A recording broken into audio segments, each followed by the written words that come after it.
and Bagnoli in particular has done it quickly this year, and he's used a lot of things. Defense we've already talked about, but most importantly, he's made his specialty teams important.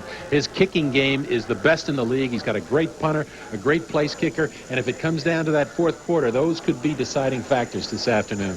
Well, the running game will be featured today with two very good running backs, some of the best in the country in 1AA. Keith Elias, who comes in averaging 156 yards a game for Princeton, and Sundiata Rush, who averages 104 yards a game for Penn. No question about Elias. We've seen him. We've talked about him. He's one of the finest backs, not only in the Ivy League, but in the country. Rush, on the other hand, works out of a single back set all the time, exclusively. And they like to spread the field with three receivers, but they like to get the ball to Rush.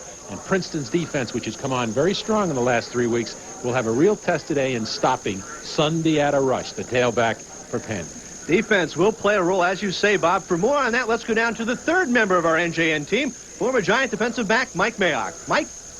Well, the Penn defense is ranked third nationally in Division I AA, giving up an average of only 265 yards a game. They play a very basic 5-2 defense with zone coverage in the secondary. They have two goals today. Number one, they want to keep Keith Elias from gaining more than 4 yards a carry, and while they're doing that, they want to keep Michael Lurch from any kind of big plays. In order to accomplish this, well, they've got to utilize their team speed. They have better team speed than Princeton, especially linebackers Pat Goodwillie and David Benton. And I'll tell you what, you can throw out all the stats, you can throw out all the pregame planning. The key, as far as Penn is concerned, they want 11 helmets on Keith Elias every time he touches the ball today. Here come the Princeton Tigers onto the field at Palmer Stadium. They've beaten Penn 3 straight games. Steve Tosches would like to extend that win streak to 4. Princeton and Penn coming up on NJN, the New Jersey channel.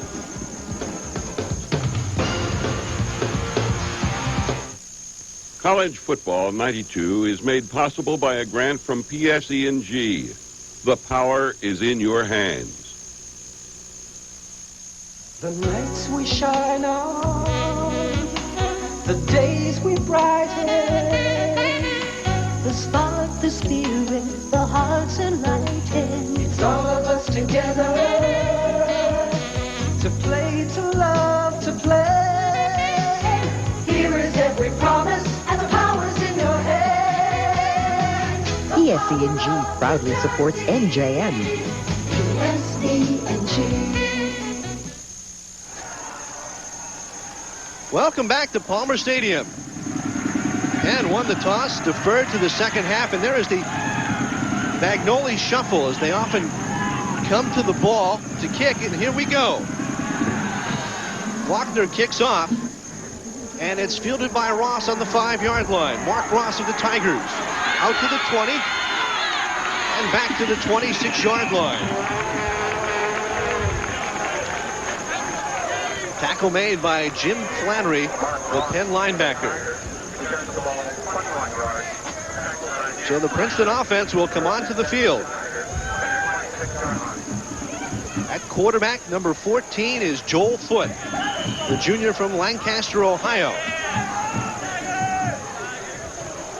Foote comes into the day 37 of 66 for 442 yards, 2 touchdowns, 1 interception. And they'll begin out of the I formation. Tuffalero is split to the left as Princeton opens up in a double tight end formation. And here's Elias, and Keith Elias cracks his way out to the 30-yard line. David Benton, number 58, the outside linebacker or defensive end for the Quakers, makes the stop. As we check the Princeton offense. Up front, Lombard is a center. Tice, one of the finest at the tackle spot for Princeton in the league. Bailey and Elias, the running backs. And it's Beiswinger, Lurch, and Tuffalero, the receivers. 2nd and 6. Elias hit for a loss. Backed up to the 20-yard line. They'll give him forward progress. Chris Johnson, the sophomore nose tackle, got into the backfield in a hurry, Bob. It's a little counter play, counter tray, which they like to run. And there you see number 97, Johnson, the sophomore, who has 3 sacks this year from that nose position, getting penetration, getting in the backfield. They like to slant their line, move their line down the line of scrimmage from a basic 5-man front that time. They did it very effectively. Chris Johnson, sophomore from North Bergen. Now 3rd and 12 for the Tigers. Well, hand off to Elias. Elias across the 30, down to the 33-yard line, but he's about 3 yards short of the first down. So on that Penn defense stiffens, and Steve Tosches sees his offense go 3 and out. What has kept Penn in ball games throughout the year, which has kept them there, has been their defense. And in this first series, they show they're really ready to play. Moving, slanting on the line of scrimmage, getting penetration. Princeton forced the punt. 10 men on the line of scrimmage coming after the punt. The punt is away, and it's a short one, fielded on the 40-yard line. So Penn will operate off the 25-yard punt by Matt Golden. And for Penn, it's Jim Coolis at center, Kawa at right tackle, Jim McGean at quarterback with Sundiata Rush and Steve Freeman, the U-back, like an H-back. And that's Cash Miller, Hernandez, and Delancey. 1st and 10 from their own 41. They'll try the left side. Sundiata Rush. And Reggie Harris there to meet him for the Tiger defense.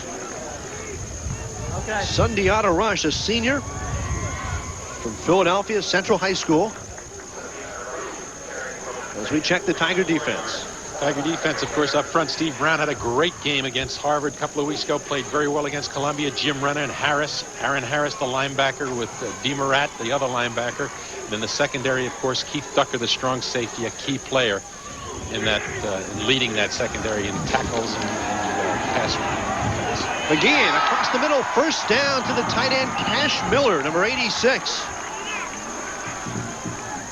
McGean came in 43 of 86 for 437 yards, 2 touchdowns, 3 interceptions, and they look to Miller, Bob, a good receiving tight end. That's 6'3", 224. He's a big target. Got him in the middle that time. You'll see Pennsylvania, single back offense, like to run with 2 tight ends. That puts pressure on your defense because you've got to balance up against them. And Cash Miller is a key guy, not only as a blocker, but as a receiver.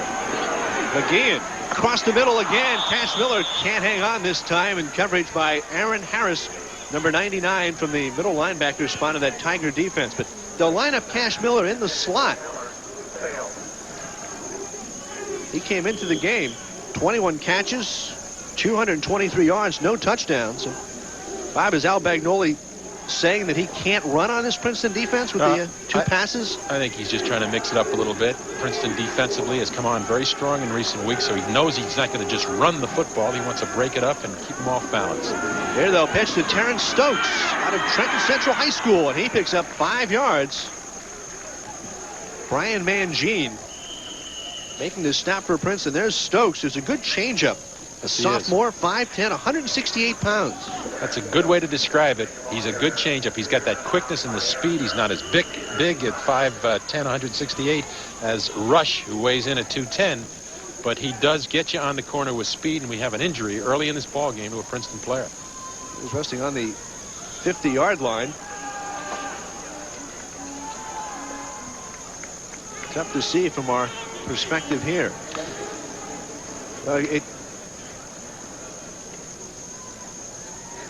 It might be. It's definitely a 9, but you've got McInerney, Harris, and across the front. And it is Matt McInerney, the junior from Naperville, Illinois, who's playing the right defensive end spot. McInerney has really been outstanding in recent weeks from his defensive end position, putting a lot of pressure on the passer, playing well against the run. And the junior at 6'3", 245 looks to be okay. He's walking off, and let's hope he'll get back into the action. Al Bagnoli, the Penn head coach, his 21st year as a head coach, spent the last 10 years at Union College in Schenectady, New York. And Bob, your keys for Penn today? They've got to hold up against Princeton's size, particularly Princeton's offensive line against their defense. In the first series, they've already done that. They've got to limit the Princeton running game, and that, of course, is Keith Elias. And more importantly, they've got to establish their running game with Sundiata Rush and the use every once in a while of Terrence Stokes at tailback. Here's a 3rd down opportunity for the Quakers, 3rd and 6. And McGean will go back to pass, looking across the middle. Couldn't. Let's see. Did he hold on? Yes. They go again to the tight end, Cash Miller, who bobbled it and was able to maintain possession and pick up a second first down on this drive. Very interesting catch here, because it could have been, and I think some of the Princeton players felt that the ball hit the ground as he caught it, that last great effort. But the officials didn't see it that way. They gave him a first down, and Penn, on a good drive, is moving deep into Princeton's territory. Rush is back at the one-back spot for Penn, and Sundiata Rush gets 3 yards on first down. Chris Millette making the stop as we look at Matt McInerney, shaken up on that last series, looking at his left ankle. Keys for Princeton, do you think? Oh, there's a lot of keys for Princeton, of course. The big thing, of course, is they got to take advantage of their size in the offensive line, and they'll eventually, when they get on offense, try to isolate Tufalaro, because everybody's looking at Lurch, and here they've got to put pressure on Penn's one-back offensive set. Terrence Stokes picking his way along the left side, able to go down the line and look for a hole. Chris Millette in on the tackle, as was Aaron Harris and Jim Renna. Very early, they've established one thing, Pennsylvania. They've come out, they've been working on the left hash mark, they've come up with the tight end to the field or the left hash mark, and they've been running back into the sideline, away from the strength of the Princeton defense. Princeton's going to have to adjust to that. Staying away from the open field, back into the short corner, and picking up yardage. 3rd and 4 as McGeehan has Delancey and Matthews split to the right. The tight end, Cash Miller, in a slot to the left. They pick up the blitz. McGeehan hits Miller again and will wait for the spot very close to first down yardage. I'll tell you, he's some target, Miller.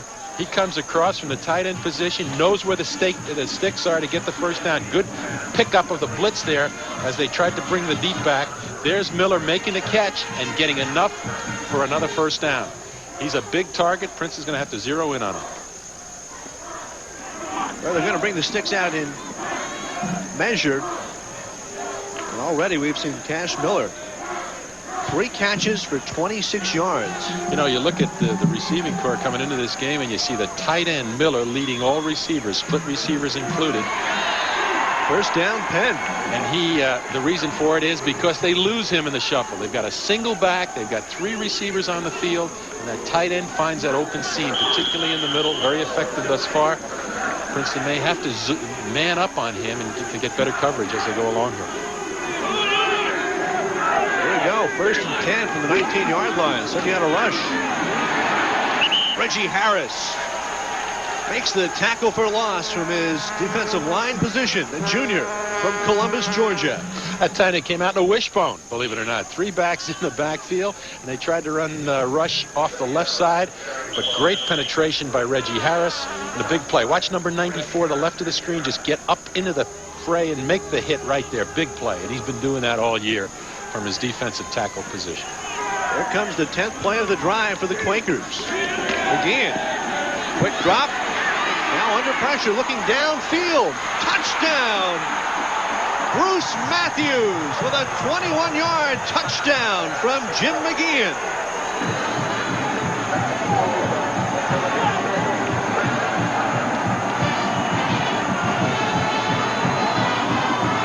Matthews came into this game with 2 receptions for 14 yards, and that was the biggest reception of the year for him. Big reception. Excellent patience on the part of McGeehan, the quarterback, waiting for him to come open. The Princeton defender committed himself upfield and permitted 81 Matthews to get behind.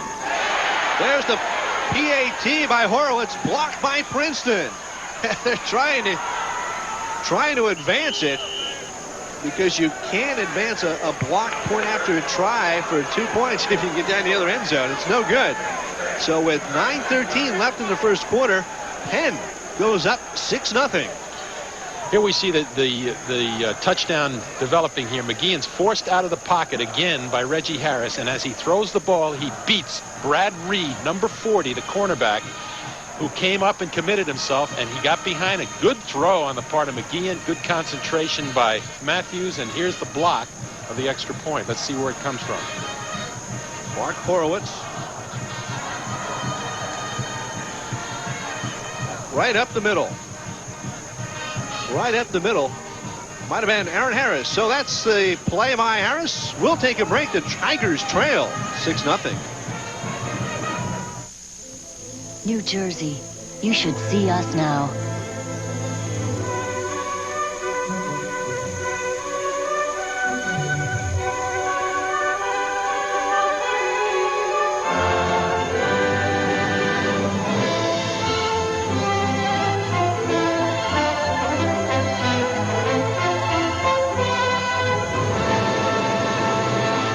1-800-JERSEY-7 for your free New Jersey travel guide. Business news is everyone's business, and it's our business to report it. I'm Paul Kangas of the Nightly Business Report. If it's happening in Kuwait, Europe, or Japan, count on NBR to be on the scene. And I'm Kathy Seifert in New York, where NBR provides on-the-scene coverage of the financial markets. Make it your business to watch. The Nightly Business Report, weeknights at 6:30, right here on the New Jersey Channel. And we're back at Palmer Stadium. Pat Scanlon, Bob Casciola, and Mike Mayock.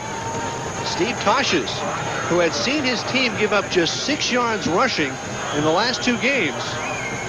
He backed up by a very balanced Quaker attack, and they trail 6-0. Andy Glockner, number 43, has a leg. Fielded by Lurch on the 11th.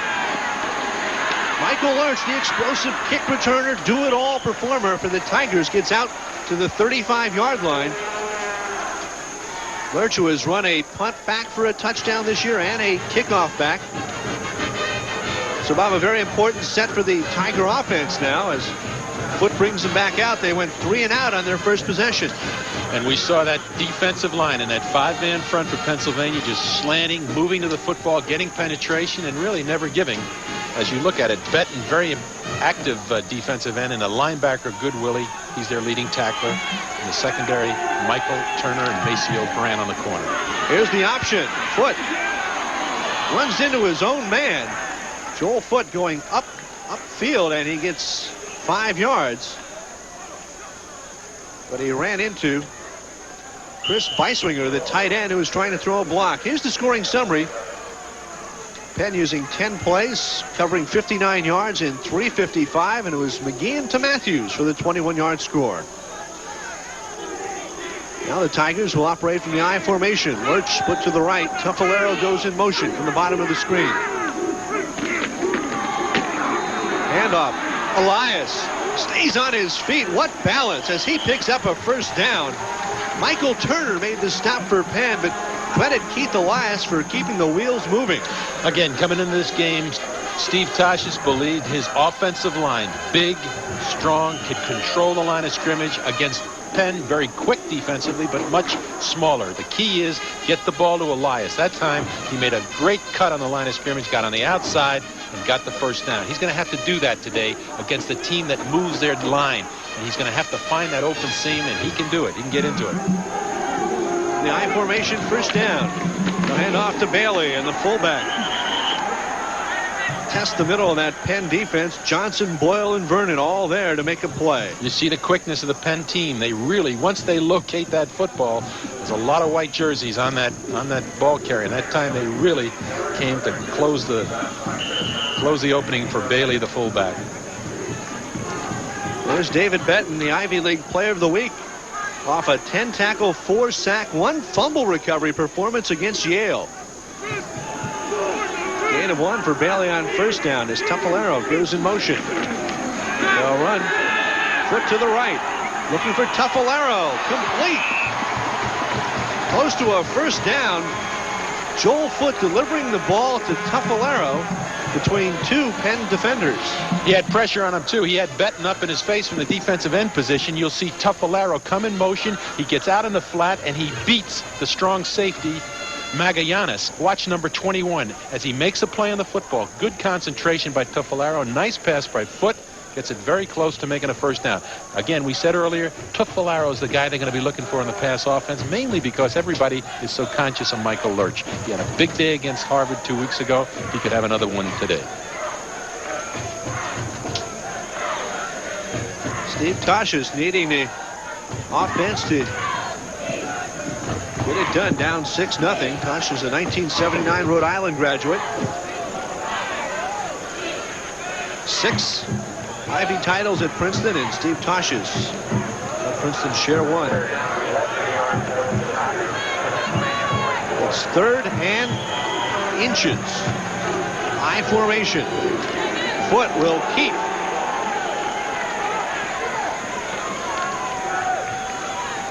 Joel Foot with good size, 6'4", 200 pounds, and he picks up the first down. But as we know, came off of a big win against Cornell in the opening game of the season, suffered an injury, had to sit out a few weeks, came back strong against Harvard, and he's back in that starting role. Looked very effective the last 2 weeks at quarterback for Princeton, the junior out of Lancaster, Ohio. He's been able to get the passing game moving. Last week against Columbia, Steve Tyson was very impressed with his performance. Foot, quick look to Lurch, who lost his footing and could not come back for the ball. It's incomplete. He saw single coverage on Lurch, automatic on the line of scrimmage, and Lurch just ran a stop pattern. He's going to come back and just turn back to the football. He was open, and we may see that again whenever he gets loose coverage. Get him the football out there. That doesn't mean you only pick up 5 yards when he can run with it. But that time, he, as you described it, he did not have his feet underneath him, and it was overthrown. Michael Lurch, 5'7", 170 pounds, soaking wet. 2 touchdowns. Got a 77-yarder against Brown. Here's Foot. Option. Keeps it. Slips at the 35-yard line. 2 yards short of a first down. Joel Foot. Tom Gibbs, the senior from Dallas, Texas, made the stop for Penn. The option very important to Princeton. It gives them a chance to get the ball outside and gets another way of getting Keith Elias on the corner. But that time, as he came down to the split end side, it was open for Joel Foot. He tucked it in and got some good yardage. Princeton goes double tight end with Beiswinger and Nance. Elias tries the right side, and he didn't get to first down. Pat Goodwillie, number 42, a sophomore linebacker from Eder, Michigan, was there to make the stop on Elias, and now Steve Tosches has a decision to make, Bob. I don't think it's with his type of offense, the way this team has been working this year, he's going for it in the 4-down zone. Mark Ross comes in, replacing Tuffolero. Big play here for Princeton's offense and also psychologically for Penn's defense. Ross is split to the left. Double tight ends out of the I formation. Foot keeps, but there was movement inside and flags fly. It'll be interesting the way he calls this. Did he call movement on the offense that drew the defense? Because the defense looked to me like they moved, and they did. And the signal is going to be against Princeton. This could change his thinking here. Foul, false start on the offense. False start on the offense. Tosches, a look of amazement on the call. We'll take another look, Bob. Yeah, he's very upset about that. Here we see it. Let's see if we can pick it up there. It's the center moving before he snapped the ball.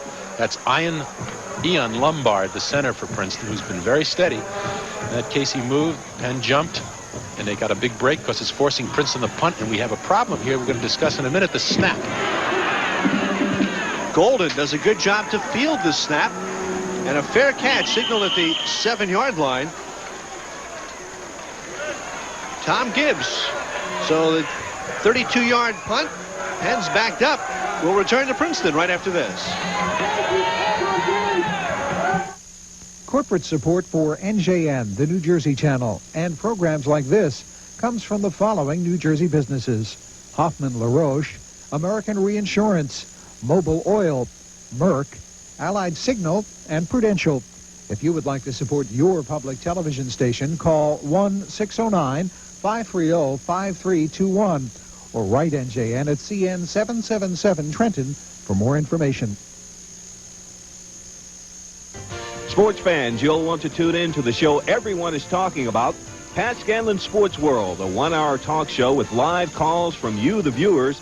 The first half hour is Pat talking with Rutgers football coach Doug Graber. Get all the insight to the Scarlet Knight program. In the second half, it's a chance to talk pro football, Giants, Jets, and Eagles. So tune in to Pat Scanlon's Sports World, where you, the fans, will have a real opportunity to be a Thursday night quarterback. Thursday nights at 8, only on NJN. 1st and 10 for the Penn Quakers. Sunday on a rush. Inside. Finds the going tough. Gene DeMurad and Aaron Harris. Aaron Harris, a senior from Middlebury, Vermont. All-Ivy 1991. Great opportunity here for the Princeton defense. They've got Penn deep in their territory. They can come up with some big plays here, keep them pushed back, either force them to punt or get a turnover. This is where you can get things going, and the defense has done it in recent weeks for Princeton. So far, Sunday out of rush, 4 carries for 5 yards. Here he goes again, and there's the gambling defense. Gene DeMorat gets into the backfield, Bob, as you speak of. That's what they needed. They needed to take the chance. They came with the linebacker. They tried to run the little counter play to number 34 rush here. And watch 43 show right up in the screen, make the hit behind the line of scrimmage. And now Pennsylvania's looking at a 3rd down and 9 yards to go. Do they risk putting the ball up here? All because of Gene DeMorat of Millville, New Jersey. An all-state performer in high school.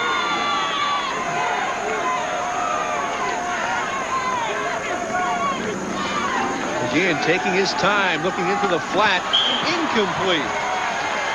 The pass was intended for Jared Delancey. And so the Tiger defense stiffens.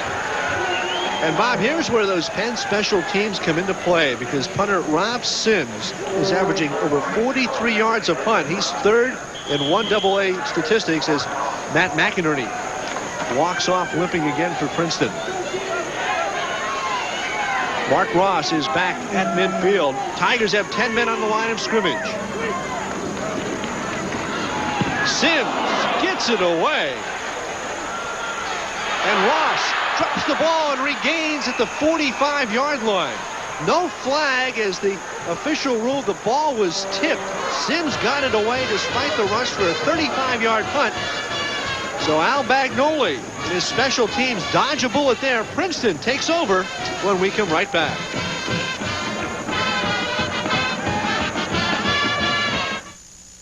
Trade your armchair travels for the real thing.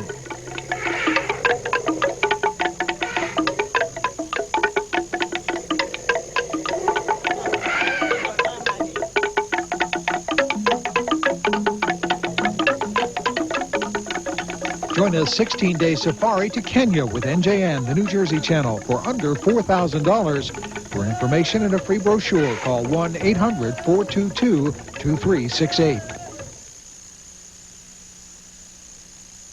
It covers New Jersey and is the only station that does so, not New York or not Philadelphia stations. It's, I think, the only sort of quality television show on. It gives me news about my neighbors. It keeps me informed. You're watching NJN, the New Jersey channel. WNJS, Camden. We're back. Princeton taking over in Penn territory at the 45-yard line. Operate from the I formation. Eric Hamilton in at running back. And they'll hand off to Peter Bailey. Bailey with a big gain. 7 yards on 1st down. Let's go back to the near block of the Sims punt. You can see it here. He catches the ball. He wants to get it up high, but as he puts that ball down, there comes number 49 for Princeton. Brad Grout. Brad Grout, the backup linebacker, just got a piece of it, and it was enough so that Princeton got the ball back in great field position as we see an injured player for Penn on the field here. Brad Grout has made a good effort on special teams this year for Princeton, Bob. Let's talk about special teams, because this week Princeton suffered a very important injury as far as their long snapper is concerned. That's right, a change today, and that Joel Zajac will handle the long snapping duties. Princeton losing their normal long snapper, and that's going to be tough, because you've seen Matt Golden have a problem on the punt. It's going to be tough because that's a pressure position to be in, and because of that, we've already seen 2 snaps that were very low for Princeton on punts. That could add up in the course of this afternoon. Foot on the option, goes down the line of scrimmage. Run down by Andy Berlin and Matt Ulizio. Steve Tosh is alternating his tailback as he has all year. Elias, 2 series in. Hamilton, 1 series. Now Hamilton's in the ball game at tailback for him right now, working behind Joel Foot. As you can see, Foot able to run the option, a decisive quarterback, a strong quarterback. And there's Eric Hamilton, number 34, the tailback spot. On 3rd down, Hamilton. 1st down, Princeton.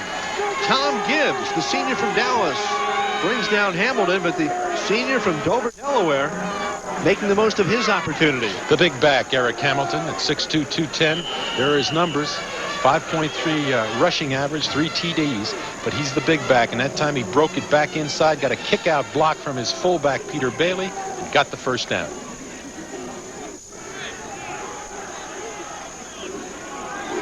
Well, Princeton trying to answer, trailing 6-0. Here's the pitch to Hamilton. Hamilton wrapped up by Pup Turner, number 27, a sophomore from Fort Washington, Pennsylvania. Very active in the defensive end or outside linebacker alignment.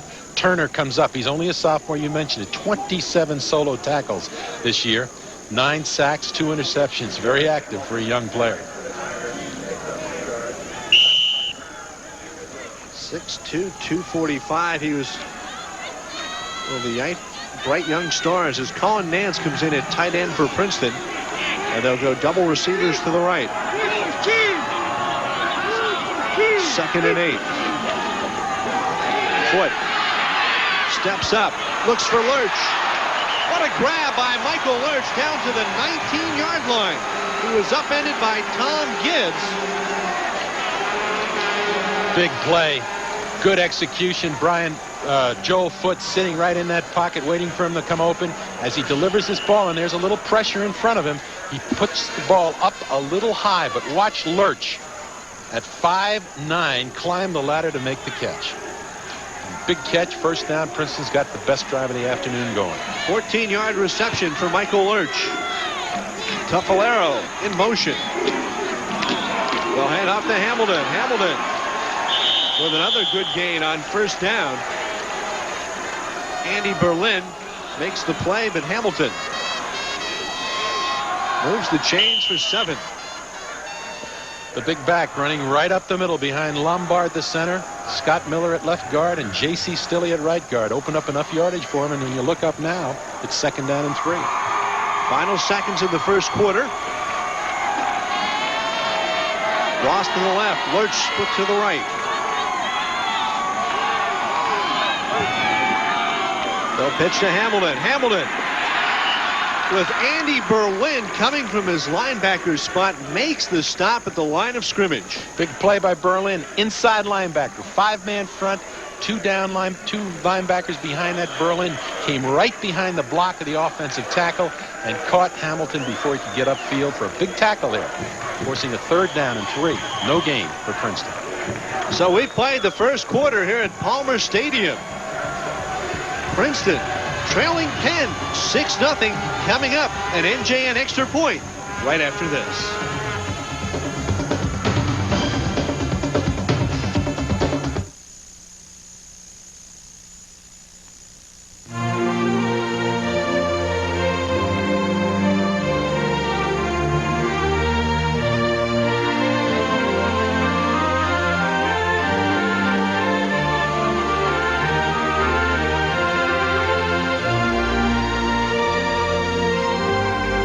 Times to borrow, times to spend, times to save, and times to give. First Fidelity is a proud underwriter of New Jersey Network. Corporate support for NJN, the New Jersey Channel, and programs like this comes from the following New Jersey businesses: Johnson & Johnson, New Jersey Bell, Herc Celanese, ADP, and Becton Dickinson. If you would like to support your public television station, call 1-609-530-5321 or write NJN at CN 777, Trenton, New Jersey, for more information. Welcome back to an NJN Extra Point. This was the program back in 1949 to the 43rd meeting of the Quakers and the Tigers. George Munger was coaching Penn. Charlie Caldwell was coaching the Princeton Tigers.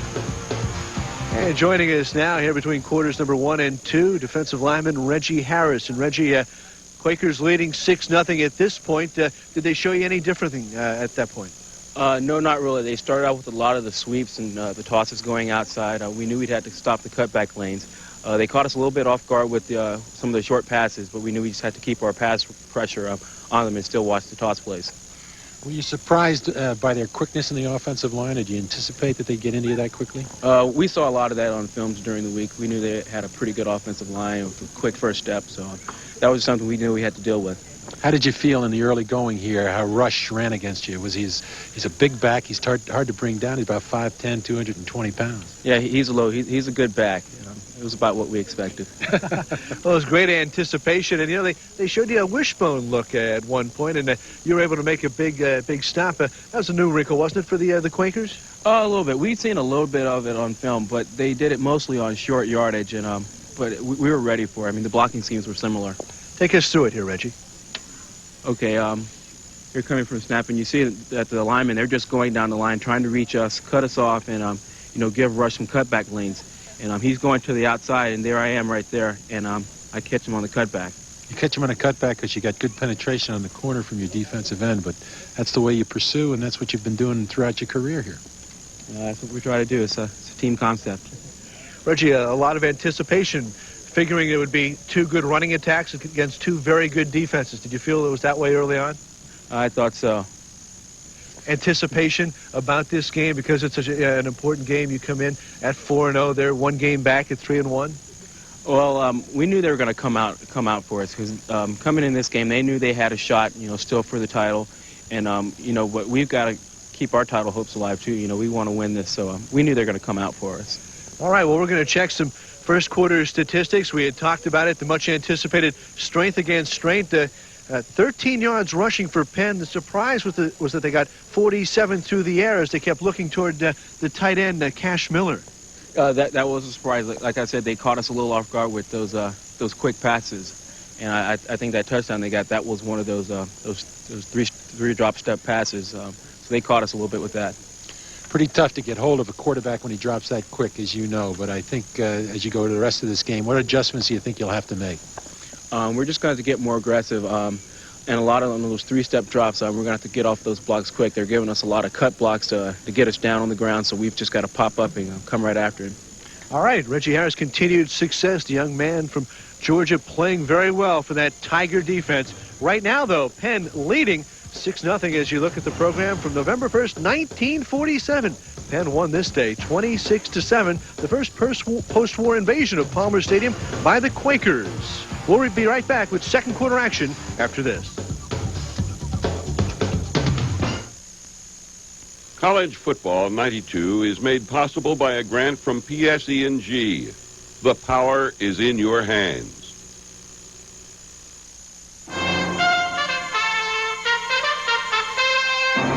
Hello, I'm Michael Medved, co-host of Sneak Previews. And I'm Jeffrey Lyons. Join us each week on the original Consumer's Guide to the Movies, where we'll hash out our opinions on all the new movies in town, the ones to see and the ones to be sure to miss. Plus our recommendations for a family fun and screened by teens. Every Sunday afternoon at 3 here on NJN, the New Jersey channel.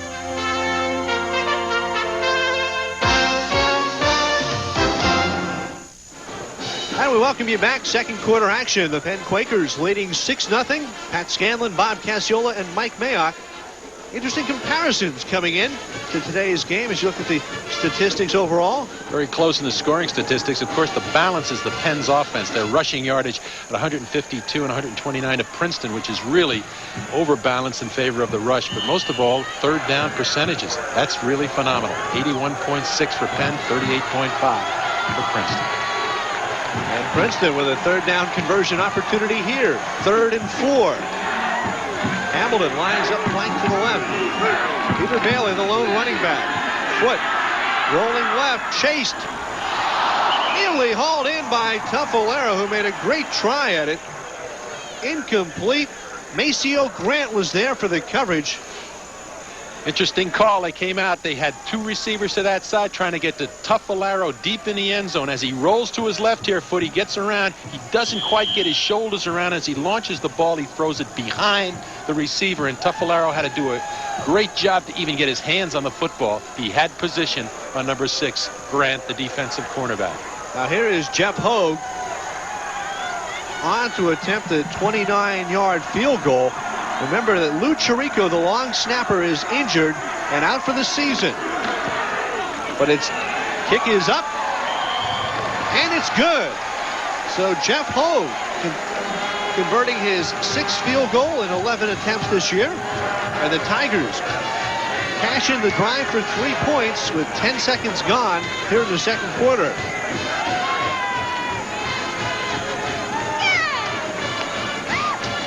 Very important, Pat, in that situation. Struggling a little bit in the first quarter with their offense. Pennsylvania doing a lot of good things offensively against Princeton defense. It was very important for Princeton to come away with some points. And there you see Al Bagnoli, the head coach, a graduate of Central Connecticut State College up in New England. First year at Penn, the 21st head coach. Formerly at Union College, where he had a great record over 10 years. Division III playoffs 6 times, 4 times. Division I AA Coach of the Year. Quite a guy. And his counterpart on the other sideline, Steve Tosches, in his 6th season here at Princeton. In 1992, the 8-2 record put together the most wins for a Princeton program since 1966.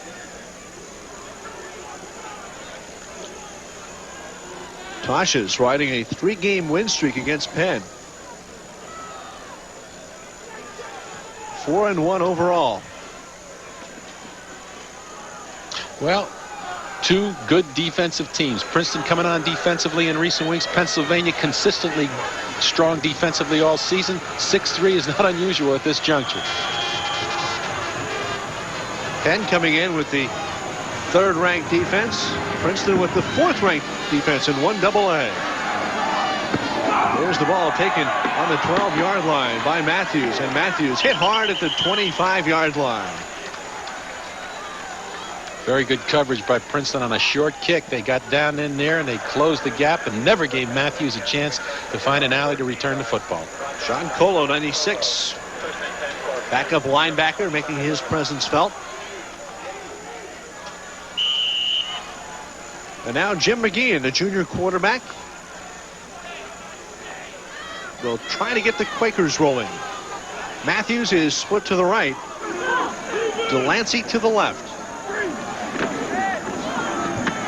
There's a little razzle-dazzle. They tried it against Yale last week. It goes nowhere as Princeton was ready. Nick Brophy, a backup defensive end, number 91, read it. Sort of a flea flicker by. Brophy playing for the injured Matt McInerney, a defensive end. He's going to hand the ball back to him. He's going to go back and throw the football off of that action. But big old 91 found himself in the right position, grabbed both of them, and came up with the guy with the ball. So it's a great play for Princeton defensively. And Pennsylvania's looking down at a 2nd and 17.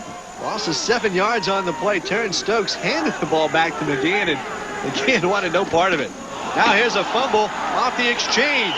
Matt McInerney comes into the backfield, so he's shaken up and still limping a little bit, but back onto the field for the Tigers. It's a loss of 4 yards. Watch this. The quarterback this time, McGeehan, never handles this football. Actually, the pulling left guard, Broker, number 76, banged into him, and he was lucky to come back by recovering the fumble. That could have been really a catastrophe if Princeton came up with a football. Now, 3rd and 21. And McInerney on the sidelines now, still hobbled. Penn 2 of 3 on 3rd downs today. McGeehan off the straight drop. Flag flies in the middle as he hooks up with Cash Miller. And Miller will not get back to the original line of scrimmage as Aaron Harris makes the play. And there's a flag down at the line of scrimmage. Usually in the vicinity of a hold. Now Princeton, of course, will refuse this, most likely, and force Penn to kick. Michael Lurch has a role on the Princeton special teams. He can rush the ball. He can return on the punts. Let's listen in to Joel Goldman. This is an interesting call here. I said earlier they may refuse this, but if they push him back because of that personal foul, they get him deep in their territory. They may force them to go for it again and then let him punt the football. Let's see what happens here. There's a lot of discussion going on between the referee Goldman and Aaron Harris. And Captain Aaron Harris. Harris looking over to Steve Tosches. What do I do here, Coach? And Al Bagnoli, of course, with punter Rob Sims. Princeton last time against the Penn punt came with 10 men, got a piece of that punt. Again, they'll push him back, and they may push him back. That may be their decision here. And they are. Always thinking about field position. personal foul on the offense. Enforced 1/2 the distance from the spot of the foul. So they've got the ball inside the 5-yard line, looking at 4th. So Tashes backs him up. It's 3rd down and a half a football field to go here, Pat, right now.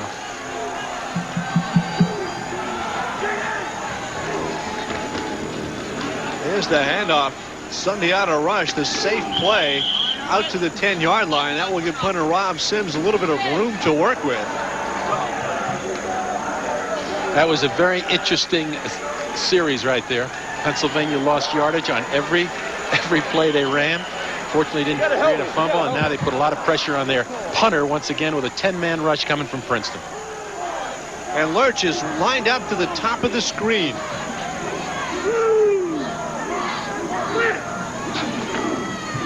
Sims gets it away. And Ross fields at the 48-yard line. Brian Ross, clip on the play. Flag flies immediately. Brad Reed will be called for the clip.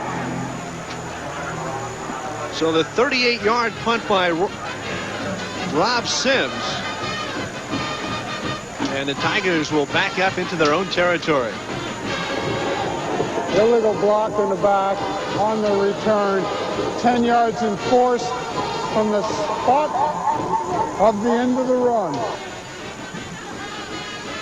Joel Goldman enjoying that television timing, very specific about his call, and Brad Reed that time knew immediately that he'd made a mistake. We'll take a break and return to Tiger Town right after this.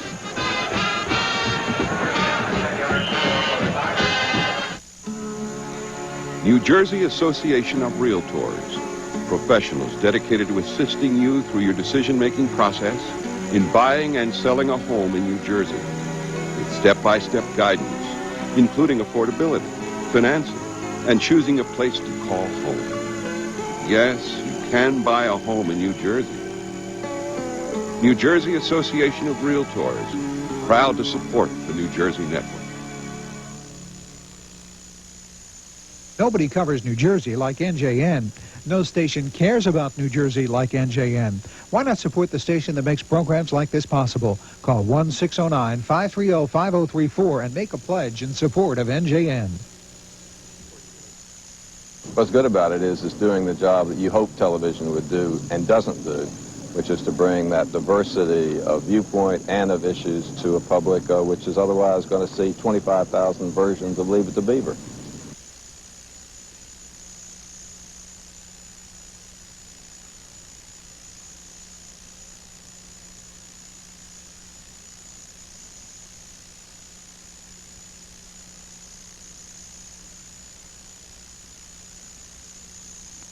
And we welcome you back to Palmer Stadium. Princeton taking over their own 43-yard line. Bailey and Elias, the running backs. Here's Foote off the option, keeps, and Joel Foote down to the 49-yard line. So the quarterback from Lancaster, Ohio, turns upfield. He's stopped by Pat Goodwillie. It's interesting, the footing out there. It didn't rain here for a couple of days, but it looks like some of these backs are having a tough time making those cuts. Foote, for the second time since carrying that football on the option, lost his footing there. He picked up about 4 yards. And it's interesting how Princeton has run that option more in the last couple of series, trying to get the ball on the corner. Joel Foote, 5 carries for 20 yards as Tuffalero comes in motion. They'll hand off to Elias, and Elias nowhere to go. Andy Berlin, the junior from Fairlawn, New Jersey, makes the play. Stacking up on the inside, trying to take away any of the cuts for Keith Elias from tackle to tackle, and Princeton may be forced to get outside a little bit more with the option and spread that defense out. As you look at Andy Berlin at 6'2", 235, very active. Came into this ball game with 1 sack this year. Compliments Pat Goodwillie, the other inside linebacker, very well for Pennsylvania. Lurch split to the left. In the I formation. Foote, option. Flag flies. And Foote is backed up. James Daniels, the nickelback. Excuse me, Pat. Pennsylvania with taking that 5-man front, those 2 linebackers. You got 7 men within 3 yards to the line of scrimmage, and that's what's pressuring the Princeton running game right now as we listen to the official. Well, the holding call will back Princeton up. They'll decline it on 3rd down and 5.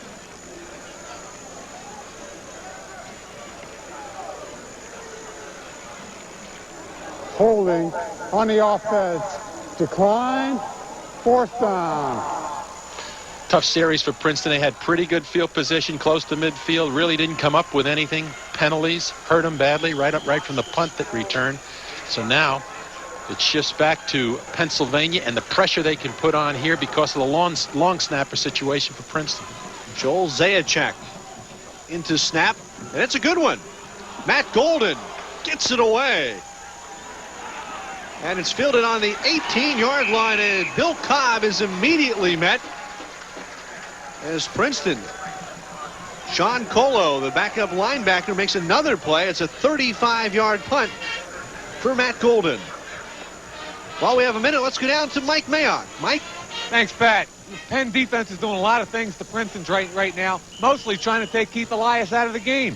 The 2 favorite plays for Keith Elias are toss sweep or counter tray, where he steps one way, comes the other. Both those plays involve pulling offensive linemen. And what Penn's doing, as soon as that linebacker sees a guard pull, he's running right through. There's Sundiata Rush trying the right-hand side. And, Mike, you're right. They are penetrating. Yeah, Bob. Go ahead, Mike. Bob Casciola was talking about how they slant and move, and what that really means is that when this linebacker sees the guard or tackle pull, he's running through the hole created there. That's why you're seeing the penetration on toss and on counter. Very good, Mike. That's exactly it. I formation on 2nd and 8 for the Quakers. They double pump the pitch to Sundiata Rush. Reggie Harris makes the tackle, but Bob, was that a moment of indecision by McGeehan? No, I don't think he could. I don't think he ever had. Like, I don't have my words together here. I don't think he ever had his hands on that football, and as he turned and reversed out, he almost threw it away. But he got it back to him, and the delay gave Rush a chance to turn it back inside and pick up some decent yardage. Another 3rd down opportunity, 3rd and 4. Rush so far, 8 carries rather for 18 yards. McGeehan on the straight drop. Across the middle, it's complete. 1st down Penn as Aaron Harris made the stop, and not before Cash Miller hauled it in and made the 1st down reception. All he does is comes out of that tight end position, gets in between the 2 linebackers, DeMurat and Aaron Harris, and he hooks up. And he knows exactly where he is. He takes the yardage, and as you'll see here, he knows where the 1st down sticks are. He makes the catch between them. He takes the hit at 6'2", at 6'3", 224. He's quite a target. He can take that hit, too. He's a very impressive receiver. Now on 1st down, here's a pass that's incomplete. Gene DeMurat breaks it up as McGeehan was looking for Jared Delancey. Pennsylvania figuring if they're going to win this game offensively, they got to mix up their attack. They did it in their first drive for that first score here off of 1st and 10. They throw the ball looking for number 19 Delancey coming across the middle on that dig or in pattern, but good coverage there by the linebackers, DeMurat in particular, for Princeton. Again, sacked by Sean Colo. Excuse me, that's Nick Brophy at the defensive end spot. Nick Brophy, another play. 2 big hits for Brophy that time, coming from the defensive end position. McGeehan drops back in here. You see the pressure on the near side by number 43 coming off for Princeton.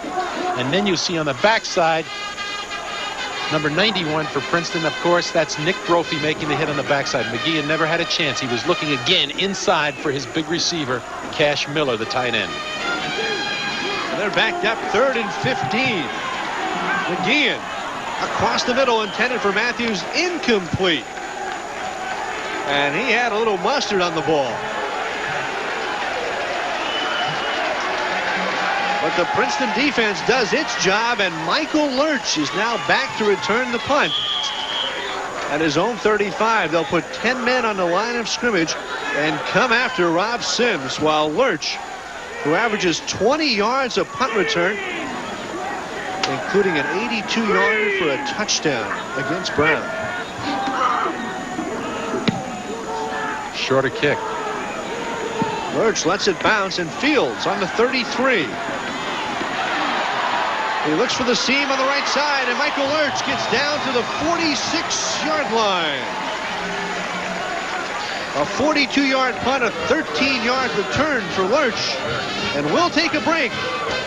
Princeton trailing Penn 6-3. If you depend on the New Jersey Channel for programs like this, we want to hear from you. Take a moment now and support NJN with a contribution of $36, $50, or $100. Call 1-609-530-5034 or mail your check to NJN CN 777 Trenton. Hi, I'm Steve Thomas. You don't want to miss our new project on this old house. We're taking this plain Jane ranch house and we're transforming it. Boy, Norman, this is small. Well, that's the point, Richard. This house is just jammed full of stuff. I've always dreamed of having a master bedroom suite, I have to confess, perhaps even separate from the kids. So join us for a brand new season of this old house. Tune in Saturday at 8 or Sunday at 5. The Tigers trail by 3 as they take over at the 47-yard line. Bailey and Elias, the running backs. The play action fake. Here's Foot rolling right, going high for Lurch. Coverage by Maceo Grant along the sidelines. Initially, he was looking for Tufalaro, who was flanked to the wide side of the field. He was well covered out there by the strong safety, by Maceo Grant, the cornerback. And then he came back to look for his secondary receiver. That time it was Lurch. Lurch was covered. He threw it a little bit high. Princeton trying to open up on first down, not running the football that time, coming up with play action. Pennsylvania was ready for it. Foot is 2 of 5 passing for 22 yards as Lurch and Tufalaro are split to the left. Foot has Peter Bailey, the fullback. First down, Princeton off Bailey's second effort. He lowered the shoulder on Jim McGuinness. It was a great adjustment by Joel Foot. He came off a play action, little counter action here. He's got somebody right up in his face, as you see here, number 66 coming off the block, but he gets the ball out to his fullback. You lose sight of that fullback many times in an offense like this. He slips into the flat. That's got to be covered by a linebacker. He was open, got the first down. Big play. Keep this drive going. Bailey, the ideal fullback, picks up 12 yards. Strong blocker, also a powerful runner and capable of catching the pass. There's Elias picking his way slowly out to the 40-yard line. David Benton stops Elias after a gain of 1. And Mike Mayock talked about Penn's theme being put 11 helmets on Elias every time he carries the ball. Well, Elias so far is finding the running very tough. He's finding it tough because the linebackers are plugging the hole. It's very hard for Princeton to run that counter stuff today because those linebackers step up when they see those guards pull, as Mike described it, diagrammed it, and fill it well. Elias, again, his 8th rush. This time, he'll get down close to a first down. Elias had just 18 yards on 7 carries before that rush. James Daniels and David Vernon combining. And now they'll measure for the first down. You know you're not going to contain him forever. And that time they put him on the corner with a little toss, and he just ran over and threw a few people. And he's going to break one if you don't get get those arms around him to make the tackle. He just busted tackles, got up very close to a first down. Mark Ross being helped off the field. Here's Elias. Keith Elias, all 5'11", 190, going up against 99 David Vernon at 6'1". Tell you what, there's more than a 2-inch discrepancy there. 3rd and 1. Elias tackled for loss. Andy Berlin from the inside linebacker spot. And that's the kind of tackle you got to make. He comes right up through the gap as the guard pulls, and he's got to tackle him around the ankles and make it stick, and Berlin made it happen. Big play as we look at injured player here for Princeton, number 97. That is Matt McInerney again going off the field. This time he's being driven off. It looks like it's that left ankle, which we saw the trainers and doctor looking at earlier in the game. Here's a crucial for Princeton. It's 4th down. 4 yards to go. The ball sitting on the Pennsylvania 35-yard line. Princeton calls timeout. We'll take a timeout as well on return here on NJN, the New Jersey Channel. The nights we shine on The days we brighten, the spark, the spirit, the hearts enlighten. It's all of us together, to play, to love, to play. Here is every promise, and the power's in your hands. PSE&G proudly supports NJN. PSE&G. It's nice to be able to hear things firsthand in your own state where you live, in the township where you live. Keeps us up to date on local news, state government, sports. It's like a camera into the state of New Jersey. That's the New Jersey Channel. NJN, your guide to the Garden State. You're watching NJN, the New Jersey Channel, WNJS, Camden.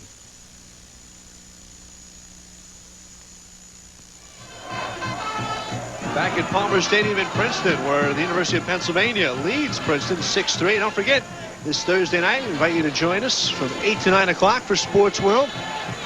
Here's Coach Doug Graber joins me for the first half hour as we talk RU football in preparation for Rutgers' game against West Virginia, game we'll have on NJN. We'll also talk some NFL football. That's Thursday nights at 8 on NJN. Princeton electing to punt, Bob. Very interesting call in a 4-down zone. They may try to pull them off sides here. Let's see what happens. But they are going to elect to kick and maybe pooch it down and get them deep in their territory again. It's 4th and 4. Golden. Fair catch signal at the 15 by Bill Cobb. Good choice by Gibbs, who made that fair catch for Pennsylvania. Very good choice to come up and feel that ball before it bounced. Princeton again has Penn stuck deep in their territory in their own 15-yard line. You're watching College Football 92 here on NJN. Pat Scanlon, Bob Casciola, and Mike Mayock prowling the sidelines. Penn taking over 1st and 10 on their 15-yard line. Double receivers to the right. Flag flies. So does Sundiata Rush. Down to the 28-yard line before Mangine and Jonathan Reed make the stop. Let's see what this is all about as we watch referee Joel Goldman. He's going to call it against Pennsylvania. They moved before the snap. Too bad for them, because that was the best running play they've had in several series here as they ran the counter play with Rush right up the middle for good yardage. Sundiata Rush. Al Bagnoli says, good tackle-to-tackle runner. 8 carries for 18 yards. Elias, 9 carries for 25 yards. So both defenses, concentrating on those featured running backs. Very interesting to come into a ball game where the two tailbacks, the workhorses of their offense themselves are being held to that kind of yardage. Delancey and Matthews split to the right. Here's Sundiata Rush. Barely gets back to the line of scrimmage. Jim Renna, the junior from West Windsor, Plainsboro, celebrates the tackle. Of course, now Princeton defensively in a good position again. They got them deep in their own territory. They've got a chance now to put pressure on them and take some risks. And that time Renna came from his defensive tackle position and cut right back and caught Rush before he could make the cut upfield. Backs him up. They face 2nd and 15. Penn with 56 yards total offense to Princeton's 94 so far. Now here's the one back set. Again it. Spins away. Intercepted. Aaron Harris. And credit Gene DeMorat with getting into the face of quarterback Jim McGeehan. He put it up and Harris intercepts. He could go to the well just so many times. That time again he was looking for Miller, the tight end, but he was running away from him, going to his left. And watch this as he throws the ball. Here's pressure. There's DeMorat, 43, right up in his face. He's again going to his left, right-handed quarterback. He doesn't have enough on it. There's 86, but there's also Aaron Harris. Seed the play. Big play for the defense. Great position for Princeton's offense. First sack or interception of the year for Aaron Harris. Here's Foot running the option. Gang tackle. Sean Boyle, number 50. And Pat Goodwillie. Drop foot for a loss. Again, Princeton getting away from running back inside and trying to get on the corner. Came up and ran the option that time. Foot kept the football, but penetration, the quickness of the Penn defense, very impressive. Those 5 down linemen, those 2 linebackers getting up into the seams and never giving them a chance to get the thing executed. Coming out to you, you got to find the tight end. You come out back. Aaron Harris talking things over. Here's Elias. Elias across the 10. Still on his feet. Touchdown, Keith Elias.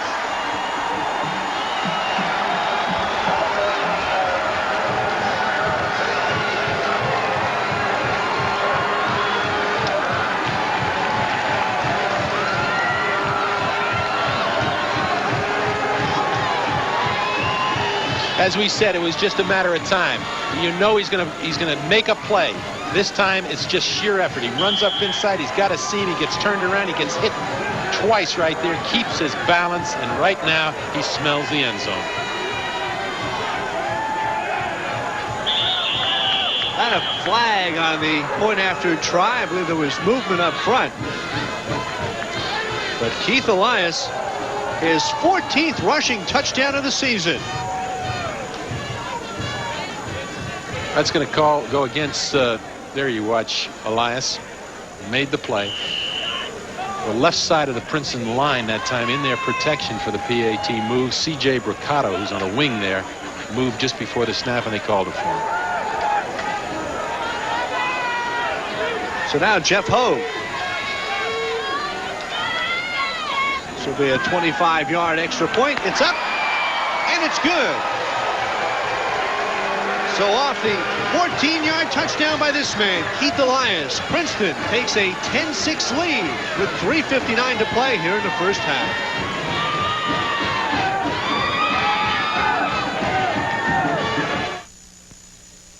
Corporate support for NJN, the New Jersey channel, and programs like this comes from the following New Jersey businesses: Johnson & Johnson, New Jersey Bell, Herc Celanese, ADP, and Becton Dickinson. If you would like to support your public television station, call 1-609-530-5321 or write NJN at CN 777 Trenton, New Jersey for more information. This is NJN Radio News. In New Jersey News, She'll talk about her role as beauty shop owner Truvy, and she'll take your questions as well. That's Valerie Perrine at 7:30 on New Jersey Tonight. Business news is everyone's business, and it's our business to report it. For world-class music, 88.1 FM, NJN Radio, John Cicada. In just another day at 6:45. For news, public affairs, and world-class music, tune in to 88.1 FM, NJN Radio, the New Jersey station. Princeton Tigers leading for the first time, 10-6. Aaron Harris with the interception. Keith Elias with the touchdown. And Jeff Hogue, the junior from Owasso, Michigan, set to kick off. It's Matthews on the 10. Out to the 26-yard line. This game has changed around because Princeton has kept Penn in a hole on their side of the 50-yard line, or more like it, deep in their own territory most of this second quarter. They just haven't had a chance to operate. So defensively, they've geared up against them. They've given the ball back to their offense in good field position. And finally, they cashed in off the interception. As you look, 2 plays, 13 yards, 6 points.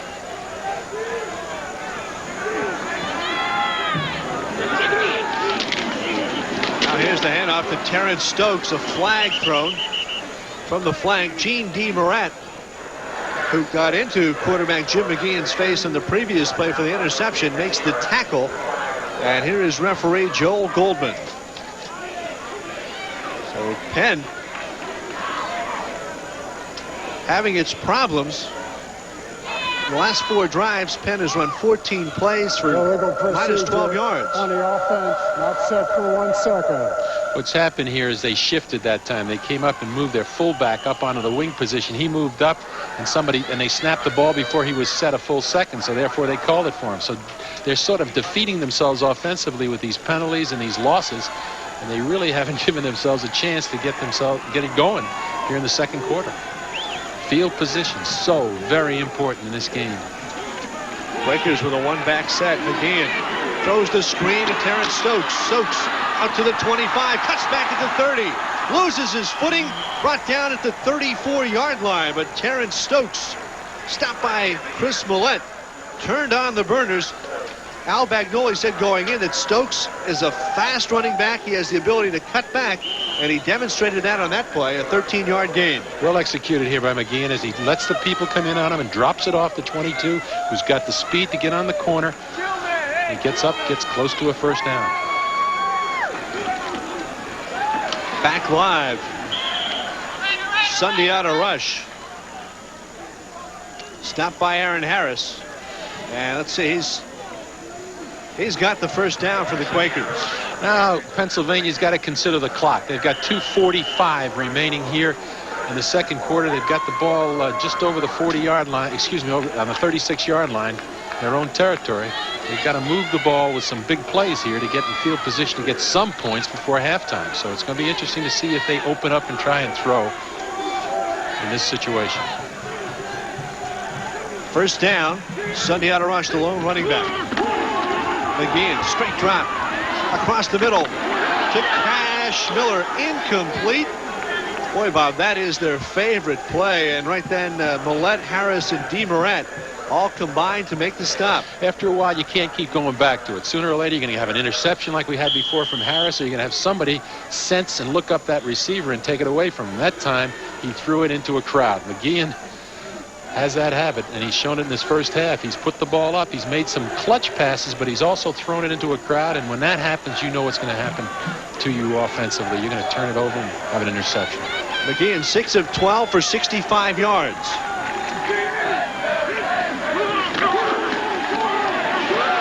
Feeling the pressure. Terrence Stokes dropped it. Stokes had it and dropped it. And Princeton was coming. Jess Uriola, number 74, from the right defensive end's position.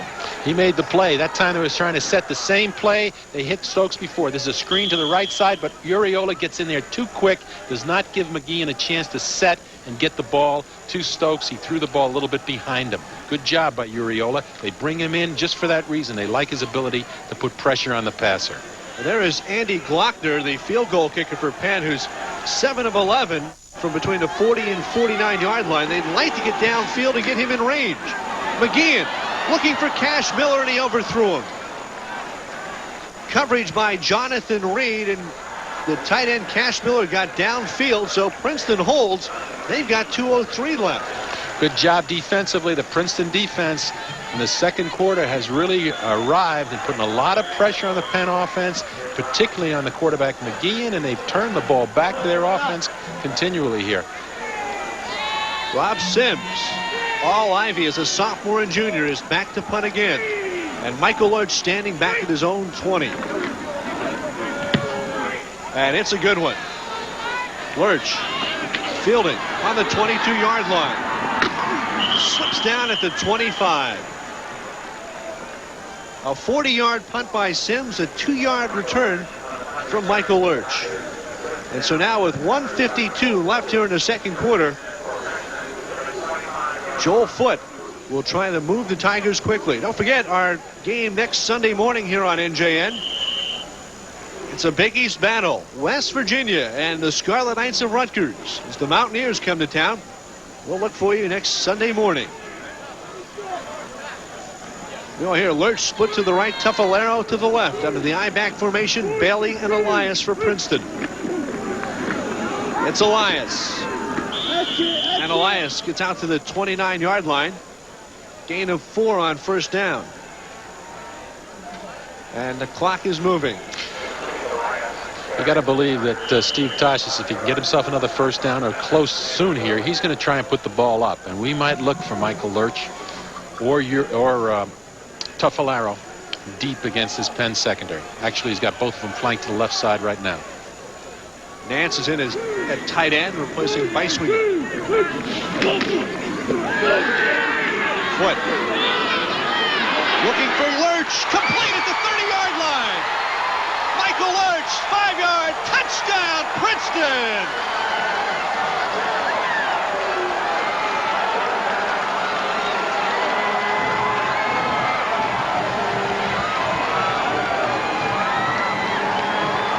just what you don't want to happen if you're Al Bagnoli. You're in a close ball game. You're hanging in there close with a little more than a minute on the clock. As you look at Bagnoli, they give up the big play. And that was the threat of that man, number 1. As he came down the middle, the safety man, the free safety, favored him going deep to the outside. Instead, he turned it back to the middle. The ball was there. Once he catches the football, as you know, and he knows, Bagnoli, it's a foot race, and he's going to win it 9 out of 10 times. Jeff Hogue's extra point is up and good, and with 1:07 left in the second quarter, 17-6 Princeton off the 70-yard touchdown reception by Foot to Lurch. Here you see it off of play action. Foot sets up, waits for Lurch, who's in the slot, to come open in the middle. And there's the pass. You see where the safety man got turned, and now it's a foot race, and they're not going to catch him. Lurch right now is just, he knows he's got a touchdown. A little better this time. He just sneaks into the corner. But a big play for Princeton. Now they're going to go off at halftime ahead 17-6. That's a big difference from 10-6, and Pennsylvania's got to regroup and try and get their offense started. There you see Steve Tosh is encouraging his Tigers along the sidelines. He doesn't want to see Penn with a quick strike. Michael Lurch, what an explosive player.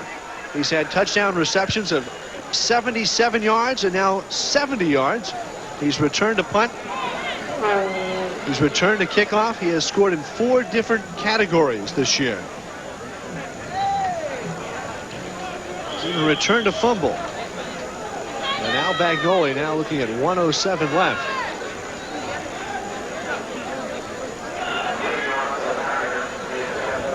Jeff Hogue getting ready to kick off.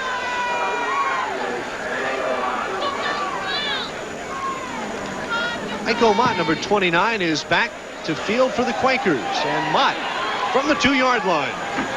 One of the top kick returners in the country. And he is met hard by Rob Dykes, number 47, and Dykes sent a signal with that hit. He sure did. He came down, got right in the middle of that return wall for Pennsylvania, and broke it down. He got in and made a big hit on the returner and kept him inside the 20-yard line. Anytime you do that, that's great coverage by your specialty teams. So Jim McGeehan and company with 1 minute left in the second quarter.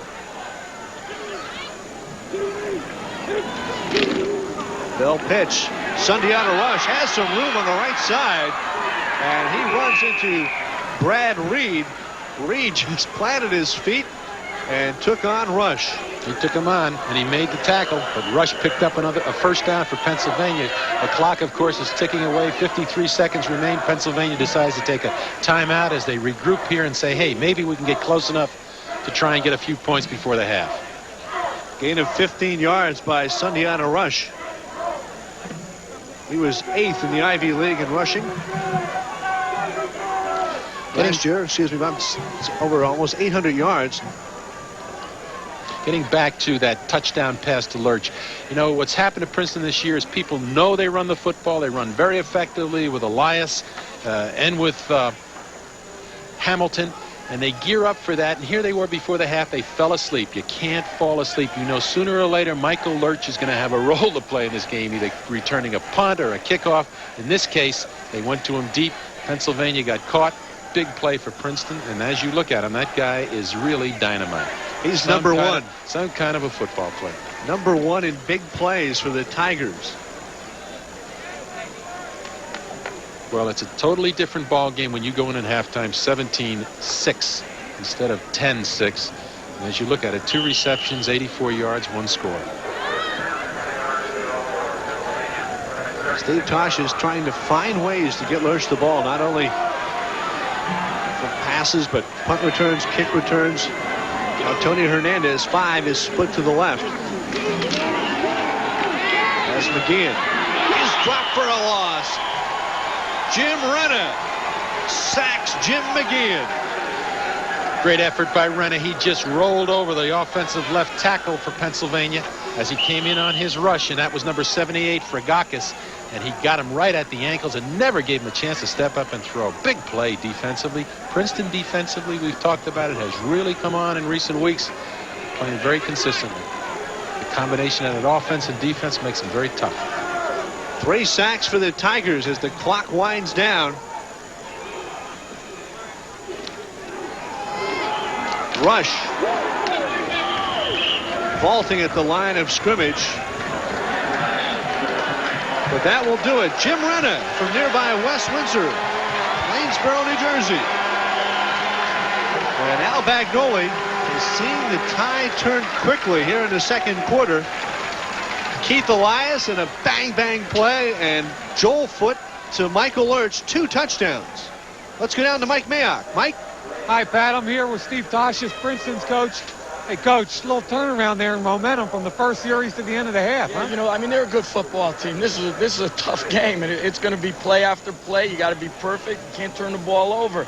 They got the first jump on us, but we came back. We got some points. We got a nice turnover with Aaron Harris's interception, and then we caught a break there with a big play. So, I mean, we got to play a good, clean football game to come out of it with a victory. Hey, your big play guys are making the big plays. You got Aaron Harris, Keith Elias bust one, and then the last one, beautiful play with Michael Lurch. Good players got to make them in big games. They just got to come through for us, and fortunately, the first half we have. We need some more, though. They look like they're running their linebackers through a little bit defensively and forcing you to play a little bit differently offensively. What they're doing, you know, we're combination blocking, and they're running those linebackers underneath, and we're just not getting some of our bigger people off and pick them up. It's a tough thing. We got to try to clean that up. Go get them second half, Coach. Thank you. Patrick, back upstairs. All right, so as you can see, number of Penn fans across the way coming up from Philadelphia. They liked it when it was 6-3. Bit unhappy as the Tigers, though, lead 17-6. We're at halftime. We'll return right after this.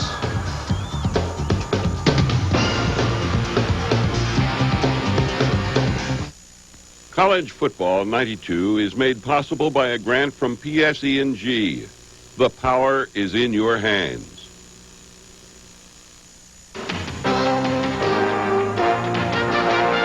Business news is everyone's business, and it's our business to report it.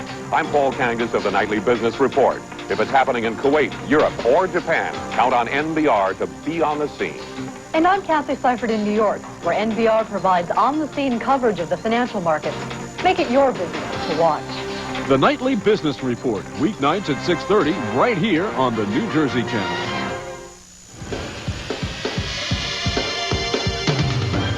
And welcome back to Palmer Stadium, where we're at halftime with Princeton leading Penn by a score of 17-6. Joining me today is former Penn football coach Ed Zubrow. Ed, I know you've had a lot of highlights in your career, 2 Ivy League titles in 3 years, but really, I think what's the highlight? Coaching the 105s at Haverford School? Well, Michael, I'll tell you what, it was a long career with lots of ups and downs, and one of the fun things was coaching you when you were in junior high school. It's hard to believe how far back we go together, and also working for your dad, who was my first boss in coaching and taught me an awful lot of football. Well, let's go back now to your career at Penn. You coached 3 years, and your first season, 1986, you go 10-0. The first time, I believe, Penn went undefeated and untied since about 1904. Well, that was a great thrill to have a chance to become the head coach. I was at Penn for 5 years as an assistant with Jerry Burnt, and we were fortunate in those years to get things turned around and win a lot of titles. And when Coach Burnt went to Rice, I got a chance to become the head coach, and we had a good team that year, and we really were excited to go undefeated. Okay, and we go from 86, where you were 10-0, to a little bit of a downer in 1987. What happened? You go from 10-0 to 4-6? Well, you know, we'd had a lot of success at Penn, and one thing about this game, it's an unforgiving game, and we did not have a good season in 1987, but I have to honestly say that I think the greatest thrill for me was to work real close with the coaches and the players at Penn and to be able to come back the next year and win the title. And it's coming back from years like 1987 that really make it exciting. And in 1988, as you mentioned, I think you were 9-0 going into the last game with Cornell, and they upset you on the final day of the year to tie you for the title? Well, that's right. We lost to Cornell and wound up tying them for the title, and they say in coaching you're only as good as your last game, and that was the last game that I ever coached in college, so I don't know what that says about the career. No. Get back here, Ed. You can't leave yet. You end up at 9-1 that year. You win 2 Ivy League titles in 3 years, and then a higher calling. What happened? Well, Michael, I had a chance to meet the superintendent of schools in Philadelphia, a woman by the name of Dr. Constance Clayton.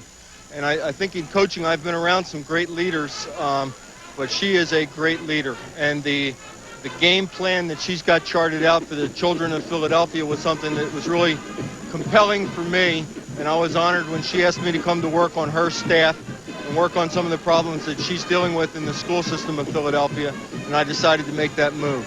So you felt you could make a greater impact directly with her than as a coach in the community? Well, I think there's obviously coaching is a real important thing to do, and it's a great teaching opportunity, and I loved every minute of it. But when Dr. Clayton asked me to come with her, I felt that was where I needed to be. The problems that are facing children in our society and in our cities are really seem overwhelming sometimes, and I admire the efforts of the school district, and I just felt like I wanted to be a part of those efforts. How about coaching? Do you miss it at all, Ed? You come out here on a day like today, do you feel like you wish you were down on the sideline? I'll tell you what, it's a beautiful Saturday afternoon, and it's Penn Princeton. It doesn't get much more exciting than that. So I guess on a Saturday afternoon, I'll be honest with you and say, sure I do. Of course I do. Ed, thanks very much for joining us. We appreciate it, and good luck with your future. My pleasure. Great to be with you, Michael. Thanks, Ed. Okay, we'll be back with more stats and highlights as college football continues on NJN, your New Jersey channel.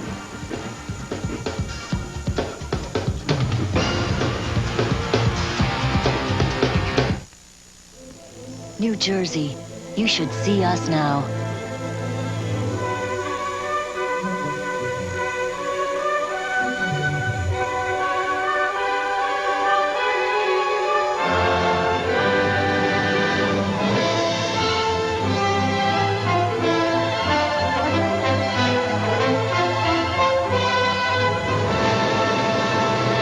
Call 1-800-JERSEY-7 for your free New Jersey travel guide. What's good about it is it's doing the job that you hope television would do and doesn't do, which is to bring that diversity of viewpoint and of issues to a public which is otherwise going to see 25,000 versions of Leave It to Beaver. This is NJN, the New Jersey channel. WNJS, Camden.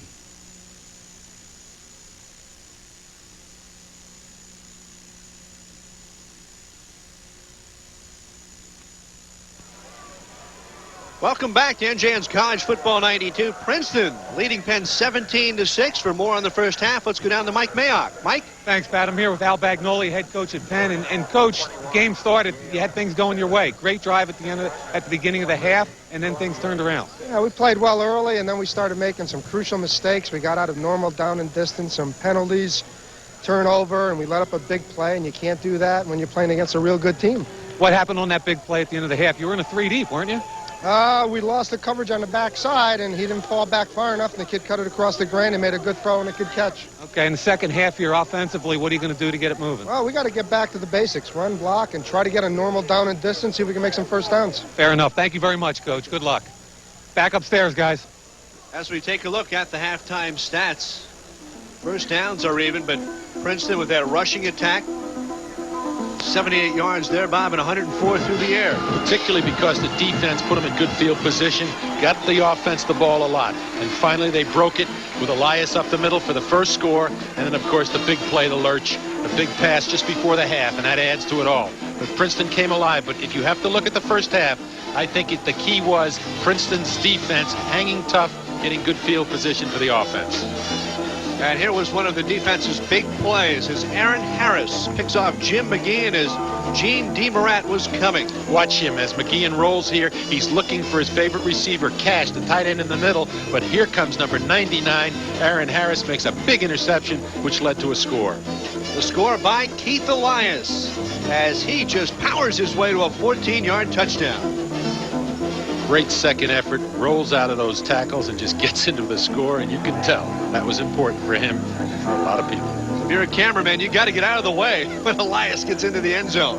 And then it was Joel Foote to Michael Lurch, a 70-yard touchdown pass. You heard Al Bagnoli say he did not get the coverage. They didn't roll. They rolled weak. And they left their safety man in the wrong position. There he is on the 30-yard line doing chase to Lurch, and he's not going to catch him. Mr. Lurch not only makes the score exciting with his quick feet, but he always dramatizes when he's in the end zone. Great effort. Interesting play selection here as you look at Pennsylvania. Rushing yards. 79 total on 24 carries. The Princeton defense stiffened, and as you see here, the passing yards for Princeton, they didn't have to throw often, but they threw very effectively. And the play selection and the comparison. Rush with 12 carries for 40 yards. Elias 11 carries for 44 yards. So the two featured running backs very, very close in the first half. But Keith Elias got into the end zone for 6. It was a turning point as Princeton opened up a 10-6 lead. And we are getting ready for the kickoff here in the second half. Jeff Hogue, number 3.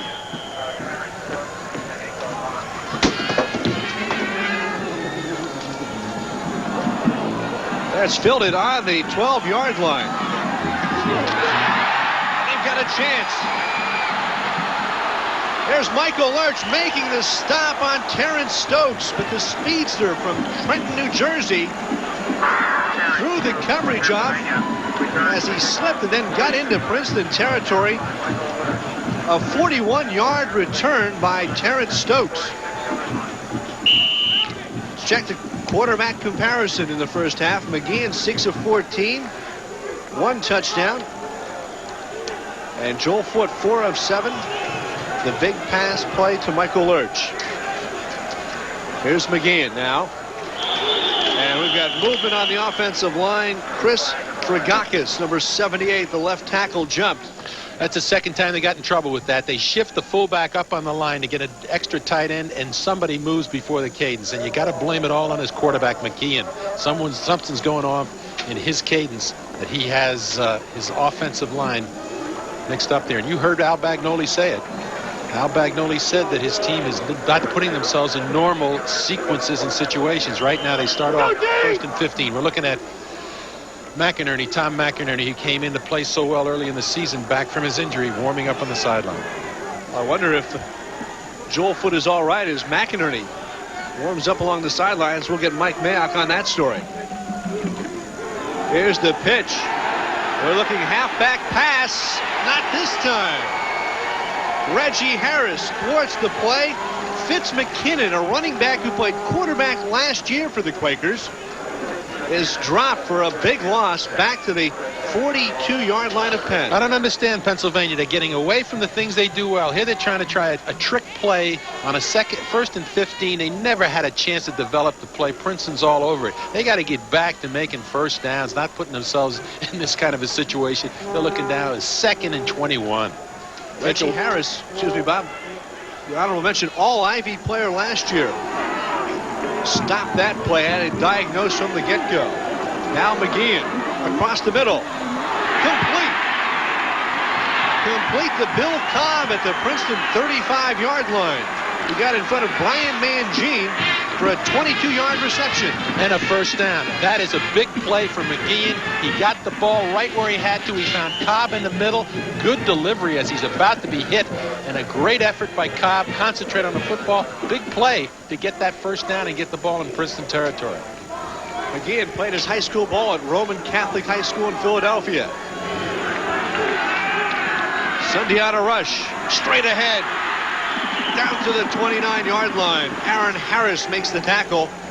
But Rush, the senior from Philadelphia Central High School, picks up 7 on first down. That's that tray counter where they pull the guard and tackle from the backside, lead him right up the middle, give the ball deep to Rush, and Rush lines up 8 yards deep in the backfield. Look at how deep the tailback is from the line of scrimmage. And you get him the ball back in here and let him pick his way. That time Princeton's penetrated the line of scrimmage. Good penetration by Reggie Harris, the junior from Columbus, Georgia. 3 times a heavyweight wrestling champion in high school. He wrestled his way into the backfield to bring Rush down. Okay, critical. We talk about criticals. They appear often in any football game. But here's a 3rd down and 4 on Princeton's 30-yard line. Pennsylvania, 4-down zone. Princeton defense again coming up, trying to measure themselves here in a critical situation. Penn 3 of 7 in 3rd down conversions. Stokes is in at running back. McGeehan chased out of the pocket by Uriola. Throws it across, incomplete. Cash Miller had his hands on it. But Steve Brown and Aaron Harris were there for the Tigers. That was an adjusted pattern by Miller. He wasn't the primary receiver as McGeehan came and rolled towards the sideline. He finally came open, tried to get him the football. He couldn't make the catch. And now Bagnoli and his staff are faced with a 4th and 4, the ball on the Princeton 30-yard line. Do you go for the first down, try and keep the drive alive, or do you try a field goal? Michael Lerchu does play. Come on now, you can do it. Go for it on 4th down. Tony Hernandez split to the right, and now McGeehan calls timeout. Timeout with 12.5 minutes on the clock, and the clock continues to move. They'll have to straighten that out because we've got a timeout on the field. We'll take a break and come back. Penn facing 4th and 5.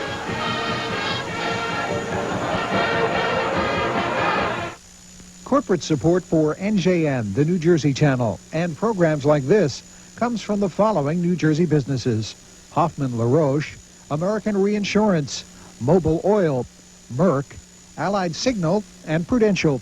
If you would like to support your public television station, call 1-609-530-5321 or write NJN at CN 777 Trenton for more information.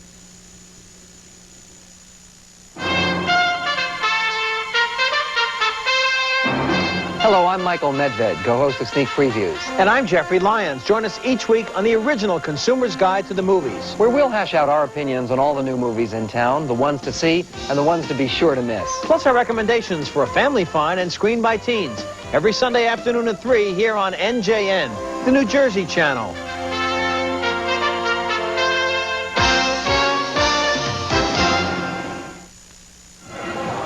We're back at Palmer Stadium in Princeton. I'm Pat Scanlon along with Bob Casciola and Mike Mayock.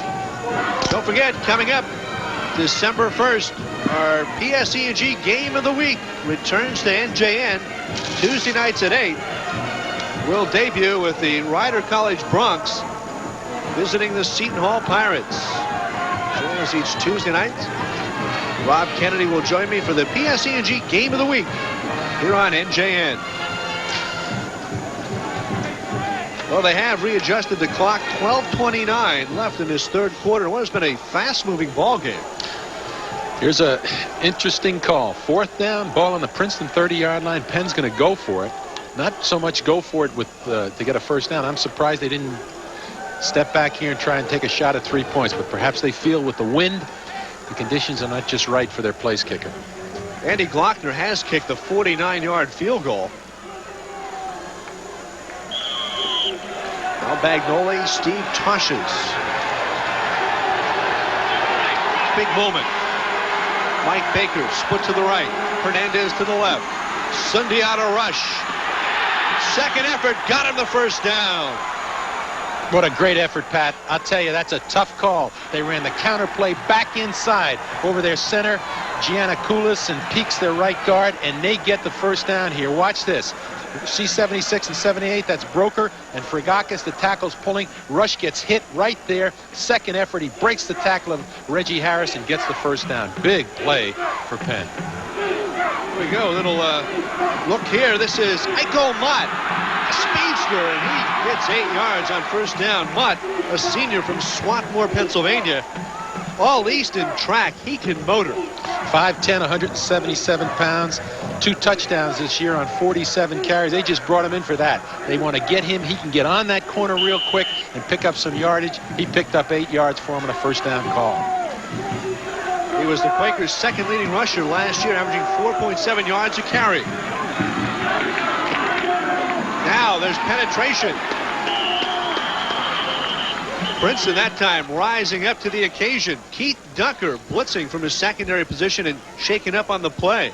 They brought Ducker right up on the line of scrimmage. They came out in a wishbone. They have run that 3 or 4 occasions today, and they like to run it and give the ball deep to number 34, Sundiata Rush. Get him on the corner. He never had a chance because Ducker on the line of scrimmage penetrated through him for a loss. Big play. Make it 3rd and 6. Rush, tailback. Hit at the line of scrimmage by Jim Renna. And Renna hangs on for dear life. Big play by Ren as he knifed in, and that's the same play Rush just carried for a first down. Counter Trey. And now they've got to make a decision. Do they go for another first down in this situation, or they try the field goal? And again, with 4th down and 3 yards to go, they're going to go for it. Sundiata Rush is in as they show the wishbone formation again. Stokes along with Mott.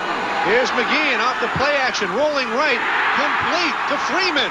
Freeman still on his feet, very close to the goal line, down to the 1-yard line. The U-back, as Bagnoli calls him, Steve Freeman, with his 3rd catch of the year. Great call from the Penn sideline. Wishbone set.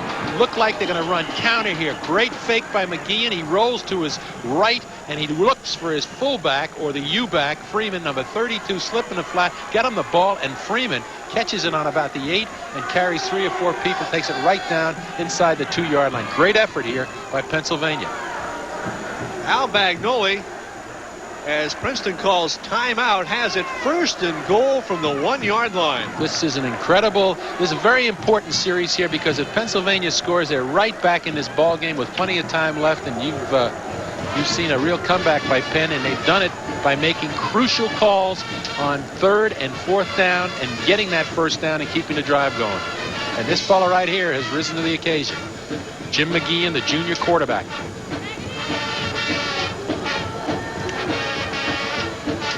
Steve Toshis saw his Tigers trail 6-0. They've come back 17 straight points. And now Al Bagnoli, who in 10 seasons at Union had 4 undefeated regular seasons, 6 trips to the NCAA in the Division III playoff format.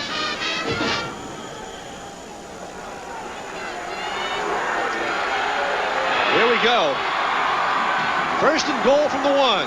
McGeehan to Rush. The Tigers stop him on this try.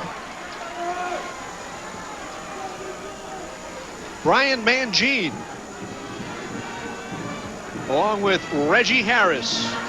They line Rush the tailback 8 yards from the line of scrimmage. Mentioned that earlier. They get him the ball deep. That time, Princeton had 11 people up on that line of scrimmage. Number 22 Mangine from the safety position got in and actually threw him for a loss. Loss of 1 on the play. Rush again. Touchdown, Penn. Sundiata Rush. They're going to go for 2. That's what they call the stretch play. They get the ball, and the quarterback reaches as far as he can to get the ball to the tailback, and they try and run him off tackle, and he got that ball outside the tackle. Got in for the score. Good job of blocking on that strong side by Miller, the tight end, and Kawa. That's the way you pronounce it, excuse me, the right tackle for Pennsylvania. And now the Quakers will go for 2. The ball placed on the 3-yard line. Freeman lined up in a slot. Rush at tailback. McGeehan into the corner of the end zone. The conversion is good to Tony Hernandez. And suddenly, Penn is within 3. It's 17-14. Gutsy call from the sideline, decided to go for 2, stretch the field by formation, had Hernandez flanked well out to the left side, just ran a little sideline cut, and the cornerback from Princeton was nowhere to be seen, and they got their 2 points. They're right back in this ballgame. Very impressive drive off that kickoff for Pennsylvania. As you watch the touchdown here, this is the stretch play. Watch him reach across to get the ball to his tailback, and the tailback just runs off the blockers on the right side. And that's Sundiata Rush, the big tailback at 5'11", 210, gets up behind his right tackle, KY, and he's in for the score. And here's the 2-point conversion. McGeehan to Tony Hernandez. Just looks to the left side, lets Hernandez turn back to the sideline. Good delivery on the part of McGeehan, and as you can see, Princeton defenders about 7 yards away. Big play, big score, Penn right back in this football game. Jonathan Reed beaten on the play, and so now Toshis finds himself leading by a field goal. Bob, watch what Glockner will do on the kickoff. They come up and they call it the Pagnoli shuffle. He'll come up to the ball, then usually back up again as they get into a coverage here. All they're trying to do is mix up the blocking patterns for the team that's the punt receiving team by changing the lanes that the coverage men go into. There's Ross on the return down to the 29-yard line as they don't do it that time. John Schreff making the tackle. Brian Ross now. He fills in a wide receiver, comes out. Here comes quarterback Joel Foote. Don't forget, in 2 weeks we'll have more Princeton football here on NJN as Steve Toshis and the Tigers take on Dartmouth. That's in 2 weeks. Princeton and Dartmouth here on NJN. Right now, though, we've got a ball game in our hands as Princeton operates from the eye. Here comes Lurch. The end around, Michael Lurch. First down and more. Driven out at the 50-yard line by Michael Turner. Great call. Ran the option action to the wide side of the field. Lurch from his flanker position comes back against the grain and gets the pitch, and he's so quick. Here's the toss back to him, and as our cameramen pick him up, he's already on the corner, and his quickness just gets him outside of everybody. Big play, gets the ball up to the 50-yard line. Princeton offense now has plenty of room to operate. 22-yard rush for Michael Lurch. Keith Elias with a burst up the middle. Elias down to the 25-yard line. Michael Turner had him from behind, but not before Elias picks up 24 yards. This time they catch him in a 50 look, man on the center. The guards are uncovered, give them a chance to get up on the linebackers. One of the few times they got Berlin and Good Willie. Good job by Ian Lombard, the center, and he had the momentum going for him, got the first down. Two big plays by Princeton, one by Lurch, now by Elias. There's Peter Bailey straight ahead across the 25 down to the 24-yard line. Chris Johnson out of North Bergen makes the stop. And now Joel Foote looking at a 2nd and 8.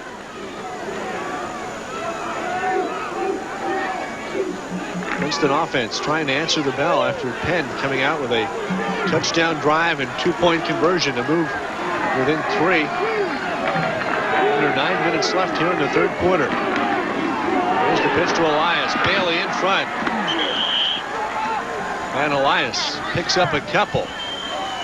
Pat Goodwillie. Tough yardage for Elias that time. Penn reacted to the football that time in their slanting defense. Chris Johnson, the nose tackle, number 99. David Vernon, the left tackle, came in. They made a good play, and Goodwillie, the linebacker, finished them off. Pursued to the football well and forcing Princeton here in a 3rd and 7. Elias clearing his head. 3rd and 6. Triple receivers to the left for Princeton. Foote in the flat. Complete to Bailey. Tom Gibbs wrote him down. And they're going to measure, Bob. They're going to measure, but an excellent pass by Joel Foote. They got the first down. Joel Foote had to deliver the football. He brought the fullback into the flat, put it right on the outside where number 7 Gibbs, as you'll see, did not have a chance to make a play. Here's the fake as he comes back behind Elias's block. He's already got the fullback lined up in the flat, so there's the pass right over number 7 Gibbs, and gives number 36, the fullback Bailey, a chance to get the first down. First down from the 15. Elias. Keith Elias that time could not break the tackle of Andy Berlin, who had him. And the junior from Fairlawn, New Jersey, hung on, not allowing Elias that second effort. Steve Toshis felt the one advantage he had coming into this game was the size of his offensive line versus the Penn line. Penn quick, moved their defenses slanted, but not that big, and he felt he had to take advantage with the running game, and right now that offensive line is starting to operate. And Bailey able to pick up 1. That'll put Princeton in 3rd and 5. David Benton, senior left defensive end from Satellite Beach, Florida. Now Colin Nance is in at tight end. Princeton 3 of 8 on third down conversions as Tuffalero and Lurch are split to the left.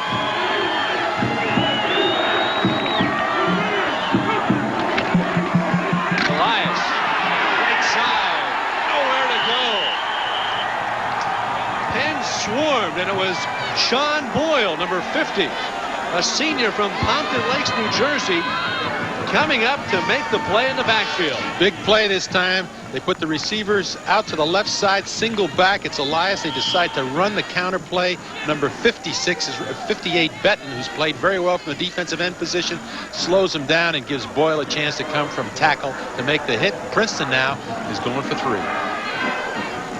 This will be a 30-yard field goal attempt for Jeff Hogue, who made a 29-yarder earlier. Good snap. It's down. It's up and good. So Jeff Hogue out of the hold of Steve Tuffalero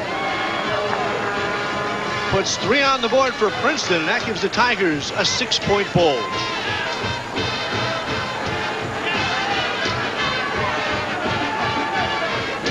Good drive by the Princeton offense that time. They took the ball around their own 35-yard line, drove up the field, got a couple of key first downs, got in close.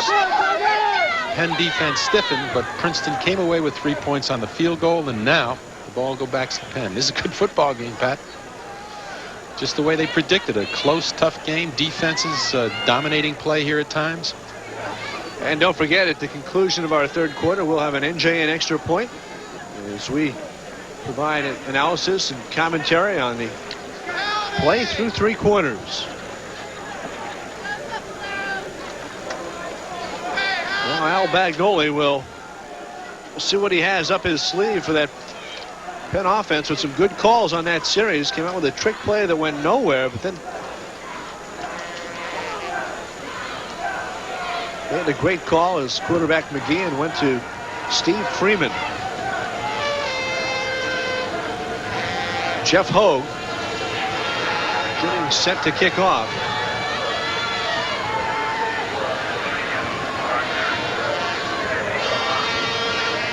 Stokes and Iko Mott are back to receive.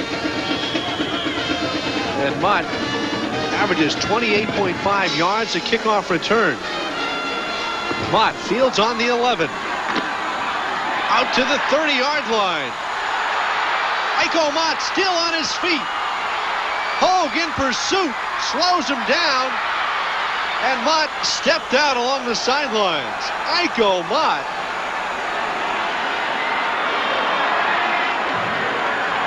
An exciting young man. A 45-yard kickoff return. And you're going to see it here because it's going to open up. A great camera work here. Look at this alley open up right in the middle, and that's all he needed. Remember, this is a track man, and he gets great balance right here, and now he takes off for the sideline, being chased down by Hogue, the kicker, and just steps out of bounds. Otherwise, he picks up extra yards. But Pennsylvania's got good field position. Ryan Mangine finally knocked him out of bounds. There's Sundiata Rush on the right corner. Cuts it up across the 40 down to the 39-yard line. Gain of 5 on first down for Sundiata Rush.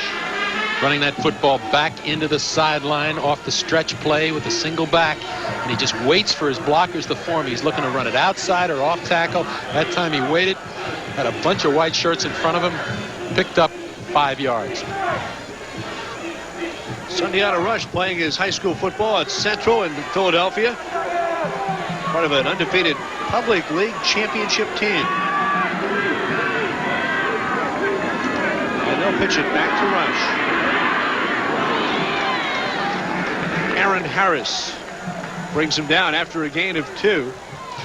Good hit by Harris on the sideline. Just a sweep back again into the sideline. Harris that time from his linebacker position. The senior at 6'3", 235 made the hit right on the sideline, held it to a 2-yard gain. Harris from Middlebury, Vermont. His parents work at Middlebury College. That's where you want to go if you want to do any skiing in the offseason. There's Iko Mott on third down, and he didn't get it. So Al Bagnoli will have another 4th down call. Interesting call for Bagnoli here. He still has a long way to go. But he figures in this situation, coming in here with this team, if you're going to win it, you got to go for it. And he's going to go for it. 4th down and 3. And the Princeton defense, again, big test for him right here. Mott goes out. Bill Knapp, number 36, is in. They'll line up in a slot to the right. Here's Rush. And it looks like they stopped him. There's 99, Aaron Harris, 16, Keith Ducker, and 43, Gene DeMorat. And Rush will unpile. Tried to run it to the left side that time, the stretch play, which has been effective for him in crucial downs, but that time he did not get the blocking. Princeton defensively, watch it coming right to you in the screen. You get the ball way back to him as he stretches out the hand on the ball. Number 71, the offensive tackle, could not get the block for him. That was the center, called Gina Canis. And Princeton made a great defensive stand there to get the ball back to their offense. Jonathan Reed coming up from that secondary spot. And now flags fly. Plenty of time left on the 25-second clock. In fact, 8 seconds left. So it's going to come from the linesman who called out at the from the sideline. It's going to go against Princeton. Probably going to be some type of movement. Dead ball. False start on the offense. And that will back the Tigers up 5 yards. The Princeton defense. Aaron Harris. Big day today for Aaron Harris. Played very well, especially in the crucials. Can be tough work. Playing middle linebacker. Now the Tigers on 1st and 15. Lurch to the right, Tuffalero to the left. Foot looking for Lurch. Michael Lurch. Incomplete. Great coverage by Maceo Grant, who is step for step with Lurch, and that's saying something with Lurch's speed. Play action pass, trying to get Lurch just on a fly pattern up the sideline, and he usually outdistances people, but as you called it, Grant stayed with him. And watch this pass. The ball is thrown here. Foot really shows that given time, he's got an accurate and a strong arm, and there's the pass, and without interfering, Grant did the job covering a very difficult receiver in Mike Lurch. Tigers go for the bomb on 1st down. This is a 2nd down opportunity. Elias. Couple for Keith Elias. Good Willie and Berlin, the inside linebackers, combine on the tackle. 3rd down and long, passing situation normally. Tuffalero, somebody they came into this game looking for Princeton on offense, been rather quiet of late. They've come to their fullback Bailey in this circumstance. Let's see what Steve Tashes pulls. 3rd down and about 12. Steve Tuffalero, the senior from Phoenixville, Pennsylvania. You go with triple receivers to the left. Ross, Lurch, and Tuffalero. Foot with time. Complete. Michael Lurch, 1st down, Princeton. And you called it, Pat. The reason he made that completion, he had time. Good protection.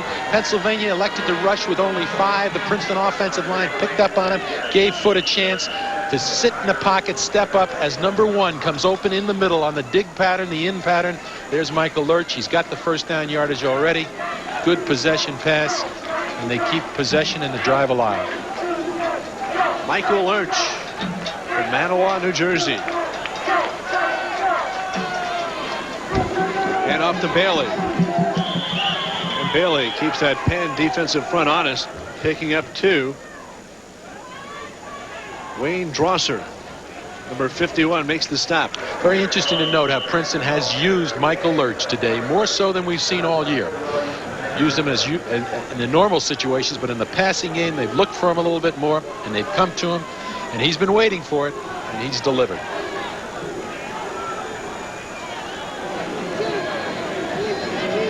On the I formation, Matt Burrell, number 18, is split to the top of the screen. Foot rolling right. Tuffalero complete at the 38-yard line. Wrestled down by Jim Magallanes. Bootleg action. Foot comes off the play-action pass and waits for Tuffalera to come open on the sideline. He's come out of his play fake. You're going to see number 86 come back to the football right on the sideline, right there. There he is. He's wide open. Good job. Good control pass, safe pass. Another first down. Now the Tigers, an impressive drive. Elias, counter, hesitated and is dropped. Elias had problems in the backfield as number 27, Pup Turner, got there. And that moment of hesitation cost Princeton 5 yards. Again, the slanting line of Penn guessed right that time. They were slanting in the direction the play was called, and they got penetration. Never gave Keith Elias a chance to make that cut. It's a good look at the junior from Lacey Township. Keith Elias, as Princeton goes double receivers to the right.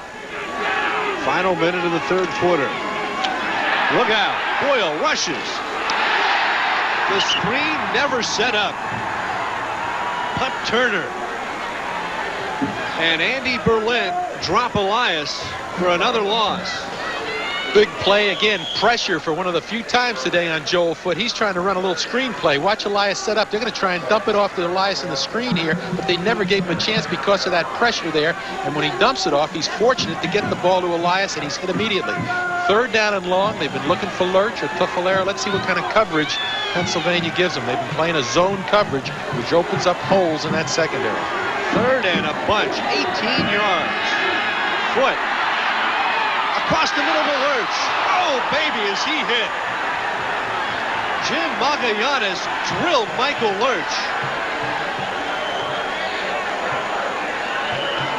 Big hit. Again, that was the same pattern they hit him before for the first down. That's that in pattern he came across, but Magallanes hit him as you described it, and that ends the third quarter on a hard note. So we played 3. The Tigers leading the University of Pennsylvania 20-14. Back with an NJN extra point in just a moment.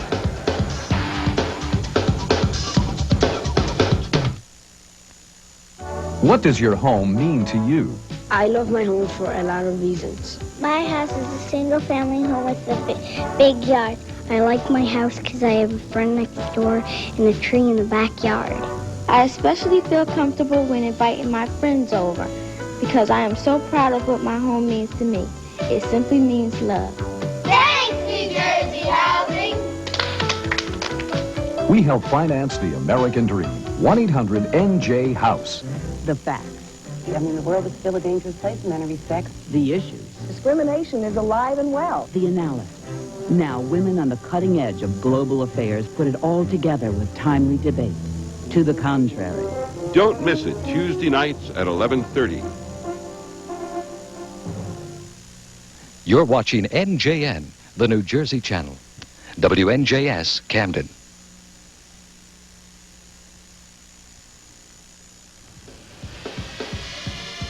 And we welcome you back to an NJN Extra Point. October 11th, 1952. Princeton had a 24-game win streak, bridging 4 seasons, but the Penn Quakers came out on top that day. 13-7, Princeton would finish at 8-1. Right now, the Tigers leading after 3 quarters, and joining us, the outstanding linebacker for the Tigers, Aaron Harris. And Aaron, quite a day for this Princeton defense. Penn comes out in that first quarter, moves the ball, gets in for a touchdown, but you stiffen from that point on. Yeah, well, it was kind of a little deja vu from Cornell, because in Cornell's first opening drive, they went right down and did the exact same thing Penn did. But we knew, after things settled down, the smoke kind of settles down, that we knew their main, weapon was Cindiata rush. And we were confident we could stop that. And so, we worked on that to stop that first. Early on, they did a couple of things I thought were a little bit different. They threw the ball, especially off a short drop early on, to try and just to disrupt and get away a little bit from the running game. But you adjusted to that as you went along. Yeah, well, I think both of our offense and their offense is very similar. It's very reliant on the run game. They came out, and like you said, they mixed it up a little bit. They went to short pass. But eventually we knew that their bread and butter was getting back to the rush. So we were confident about that.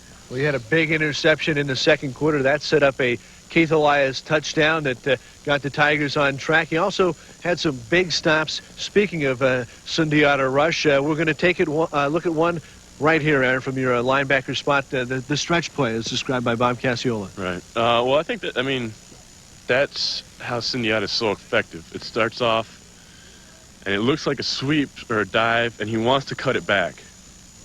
And we were pretty successful in that. He's good when there's two levels, when their linemen get into the backers. But like on that play, as you could see, it was one solid line going across. So he couldn't really cut and move as well as he had in the past, I think. I think that was one of the keys up through the third quarter. You started to stop the running game and get in there, and the linebackers were making plays both there and on the sideline where you made some hits when they tried to get outside. Right. Well, I mean, the stretch, I mean, it's effective because there's always the potential of cutback. As we stopped the cutback, you know, he and his backup, they had to go to the sideline. And, you know, we felt like, yeah, we were going to give up a couple yards because they're quick, they're good, strong backs. But eventually, I mean, we were going to get there. Tough going inside there. A little nicked up on the bridge of the nose. Rolled the ankle over as well, Aaron. Yeah, well, we knew it was going to be a physical game. You know, they don't like us, and we don't like them, and I guess that's the way it's supposed to be. My ankle kind of, I think what happened was, as you said, on one of the sweeps I got outside, my ankle was locked, and I think Reggie Harris came and hit me from behind, and I heard it snap a little bit. So, you know, it was scary because that's what happened. My other ankle took my sophomore year, but, you know, as soon as I kind of got the fear out of me, I was all right. All right, well, Aaron Harris, we appreciate you joining us here on our NJN Extra Point. We're going to take a look at some statistics through three quarters, and Princeton with good success both running and passing. And from your standpoint, Aaron, Penn with only 46 yards on the ground through three quarters. Yeah, it was great. I mean, we couldn't ask for anything better. All right, and one turnover, of course, the turnover by Penn. That's the interception by Aaron Harris. All right, we're going to come back with fourth quarter action. But first, a look at the program from October 28, 1967. Penn entered the game without a victory over Princeton since '59. The Tigers won it that day, 28-14. We'll be right back with the fourth quarter.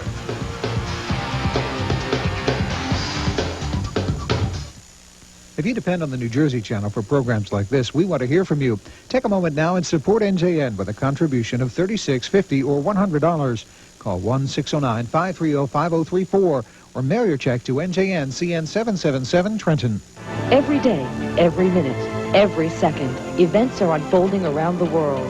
Get the stories while they're happening on the award-winning ITN World News. Watch it. Weeknights at 10:30 here on NJN. Too many of our youngsters are not familiar with the culture and the arts and the abilities that we have as black people, and I think this is one of the outlets and one of the sources of getting the information that our children need and to remind us as adults.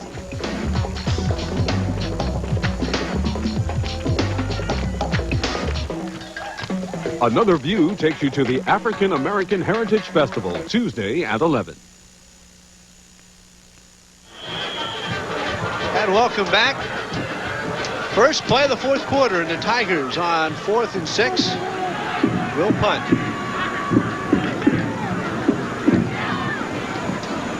Matt Burrell pooches it down, and it's down inside the 5-yard line.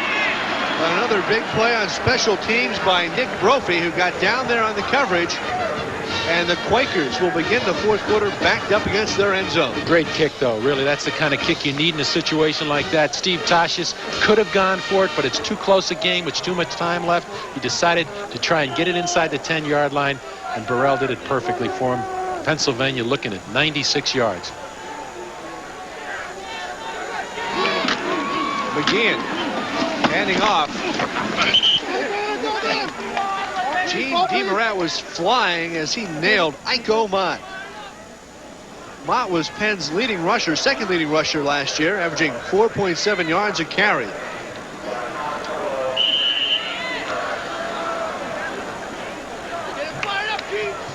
in this situation, you got to believe that they've tried to run the corner. Princeton knows defensively they're dictating the story here, so they can get their linebackers up close and play it pretty tough. Get the ball back to their tailback and see what they can do with it. And they do that, getting the ball to the tailback, who gets down to the 5-yard line. Sundiata rush. Very important sequence for Princeton here. If they can hold Penn and force them to punt again, they're going to get great field position. And that's what they're working towards. Just getting the ball in good field position. They'll undoubtedly, if they hold him here, put Michael Lurch back there in the safety position to return the punt. So it's a 3rd down and crucial. Penn deep in their territory, can't afford a turnover. They'll go double receivers to the right. Double tight end formation. Here's McGeehan rolling to his left. Complete to the the fullback Freeman. But it's short. He's about a yard short. So Steve Freeman, who came into the game with 2 catches, has 2 more to his credit today. That was a great call, bootleg action off the stretch play, and then McGeehan came out there. He was wide open to run if he wanted to. He elected to throw to Freeman. It was a little low. He made the catch, Freeman, but he did not come up with the 1st down. Here we go. 4th down, punt, and who's back there to retrieve? Sims to punt, Lurch back for the Tigers.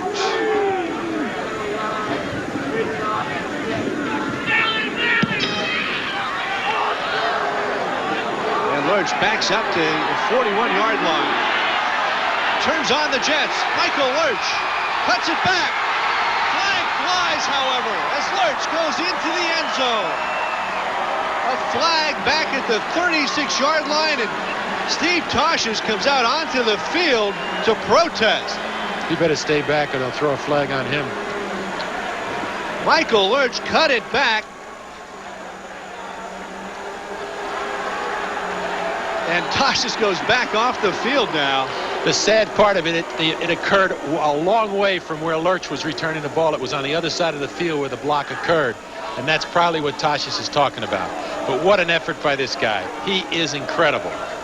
Amazing football player. Block on about 10 yards. 1st down. So the Tigers, instead of cashing it in for 6 off the effort by Lurch, will begin with the ball at the Penn 46-yard line. Bob, I've got to believe some NFL club will take a look at Michael Lurch. Absolutely. He's just incredibly talented young man, dynamic football player. There's the handoff to Elias, and Elias finding some running room, getting 7 yards before David Benton makes the play. The only question with Lurch would be his size and whether he could hold up, you know, in a pro career because of the numbers and the size of the people he's playing against. But there's no question about his athletic ability, his toughness. Lurch at 5'7", 170 pounds maybe. Elias trying the left side. We'll get back to Lurch comments a little bit later, because I think there are roles to be played by Lurch in pro football, particularly with teams that run the run and shoot offense where those little receivers can get up in the seam, and he'd be ideal for something like that. But here we go, Princeton trying to keep possession of the football. They've got it over the 50-yard line in Penn territory, starting to run their tailback Elias. What they need to do now, and Steve Tosches knows, is get some 1st downs and get close enough to get another score. Princeton goes with that power formation, double tight ends. Tuffolero split to the top of the screen. Pitch to Elias. Elias stopped short. Pat Goodwillie, number 42. Last year a freshman MVP for the Quakers. Can't say enough about the Penn defense. They were touted to be strong. This is what's kept them in football games so far this year, giving them a chance to run to the Ivy title. And here you see a little slant around the nose by 97 Johnson, but here comes Pat Willie up from the linebacker spot, stops Elias again, forces a punt by Princeton. Big play, Penn defensively. Matt Golden in Princeton territory.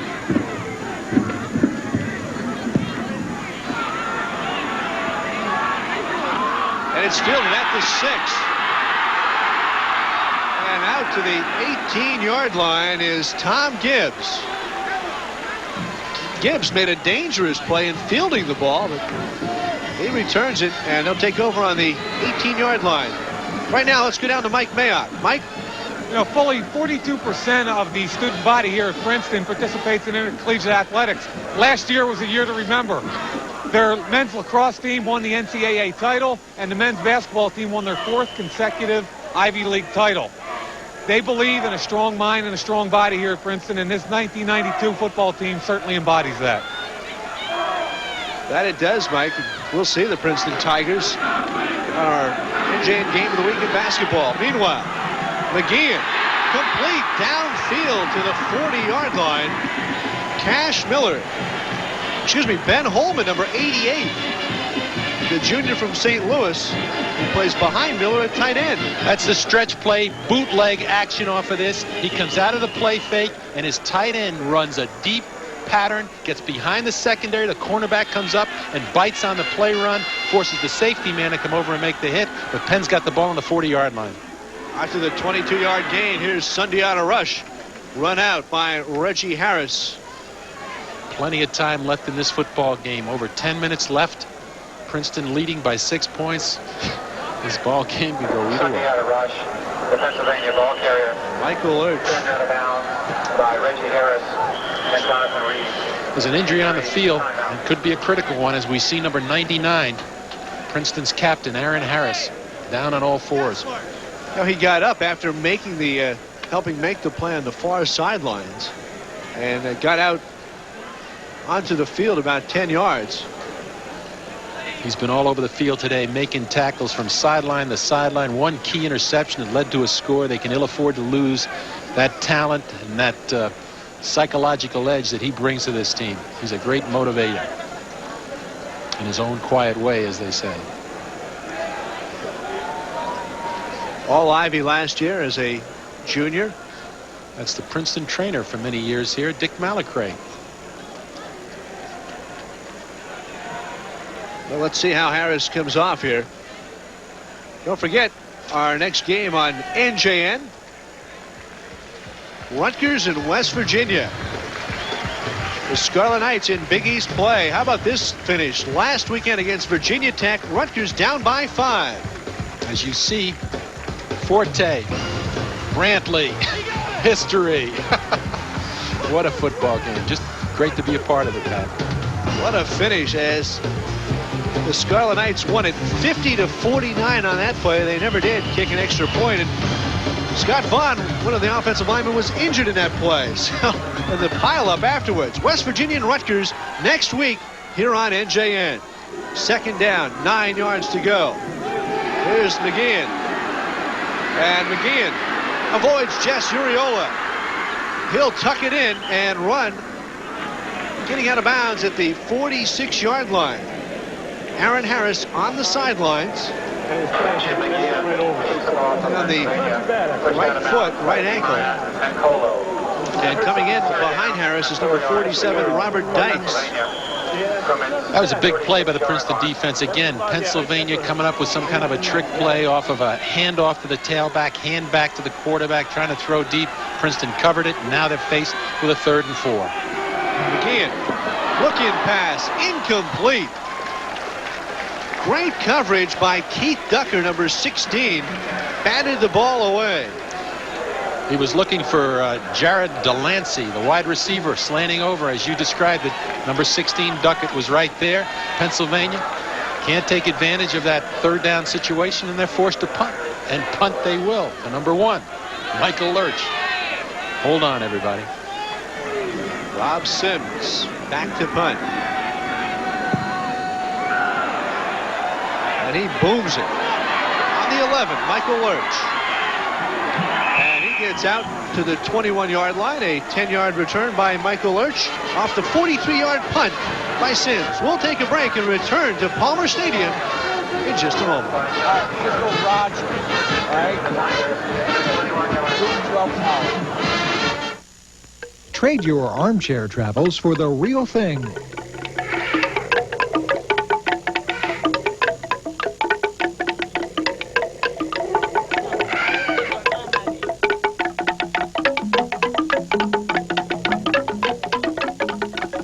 Join a 16-day safari to Kenya with NJN, the New Jersey Channel, for under $4,000. For information and a free brochure, call 1-800-422-2368. Tbilisi. It's become a household name due to a bitter civil war. NJN first introduced viewers to Tbilisi in 1991 with the documentary Mission from the Heart, chronicling an unprecedented medical mission. Now, a year later, NJN returns to Tbilisi to check on the children Deborah Heart and Lung Center operated on and to see what has changed in Georgian healthcare. Join us for Return to Tbilisi. That's Thursday night at 11:30. There's our score by quarters. Princeton putting 17 on the board in the second quarter to erase a 6-0 lead. Right now, they lead by 6 with 9:59 to play. Keith Elias tries the right side and maybe picks up one as that Penn front line tees off with support from linebacker Andy Berlin. Very crucial now. Princeton's got the ball deep in their territory. 9 minutes plus on the clock. Steve Tosh has got to make the right calls here, get the first down. Can't afford to give field position to the Penn offense.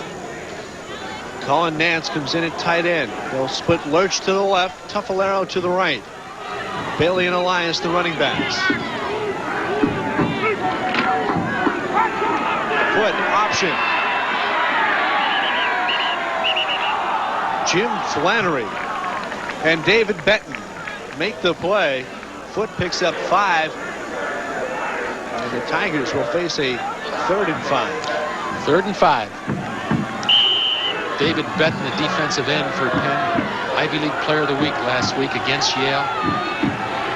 10 tackles, 4 sacks, 1 fumble. Out of Satellite Beach, Florida. Very fine senior football player at 6'1", 205. Princeton just 4 of 12 on 3rd down conversions today. Trips to the left. Foot.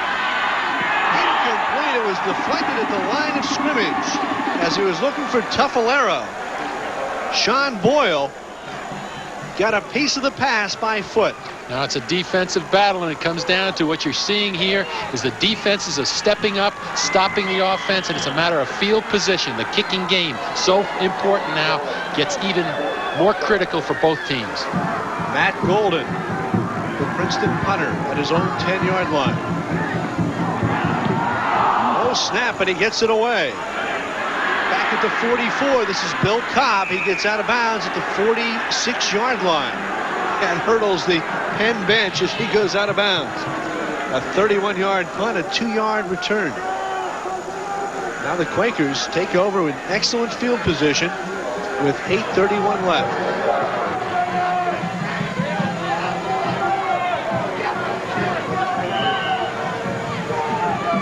Mike, let's go down the sidelines. Linebacker Aaron Harris is tying up his shoes right now. He'll be back in the play this series. His ankle was rolled over, but he's okay. He'll be right back. At 47, Robert Dykes filling that linebacker spot now. Here's the backup tailback, Fitz McKinnon. 4th on the depth chart, but getting a chance here, a senior. 5'10", 184 pounds. Came out that time in an I formation. Stayed away from the single back, but Princeton adjusted to it well. And here he is out in the flat. It's a quick throw. Fitz McKinnon. And a flags fly. Face mask.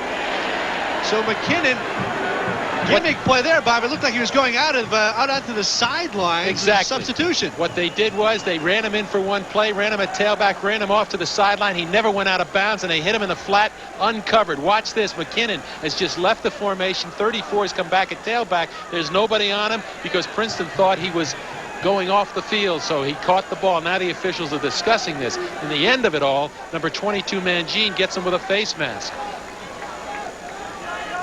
That's McKinnon. Steve Tosh is out on the field wondering what's going on, but that's exactly what happened. He wants an explanation from the referee. Face mask, 5 yards, decline, personal foul, late hit, half the distance. Oh boy, that's costly. 2 fouls, face mask, and a personal foul. Now let me tell you what happened. That kind of a play the football coach that has that kind of a play always goes to the officials ahead of time and tells them, we will run or we may run. So it's no surprise to the official. That's why he's coming over here to explain to Tasha's what happened. You get what I mean? Yes. In other words, and whenever you have plays like that, you always discuss them with the officials before the game, so if it comes up, nobody's going to throw a flag or blow a whistle being surprised by it. And I'm sure that that's exactly what happened with Al Bagnoli, and most football coaches, most staffs discuss that with officials ahead of time. It was a 36-yard reception. McGeehan to McKinnon. And Aaron Harris is back at inside linebacker for the Tigers. They continue to sort things out. Princeton leading by 6. Under 8 minutes left here in the fourth quarter. Okay, the defense for Princeton again. They've played very well today, and especially in critical situations. They're going to put in the most critical situation right now because this football is going to go inside the 10-yard line. Half the distance to the goal line will bring the ball to the Princeton 9-yard line. First and goal for Penn. Al Bagnoli resorting to his bag of tricks on that play. Officials calling a timeout. He wants to move the chains. They're not set up yet.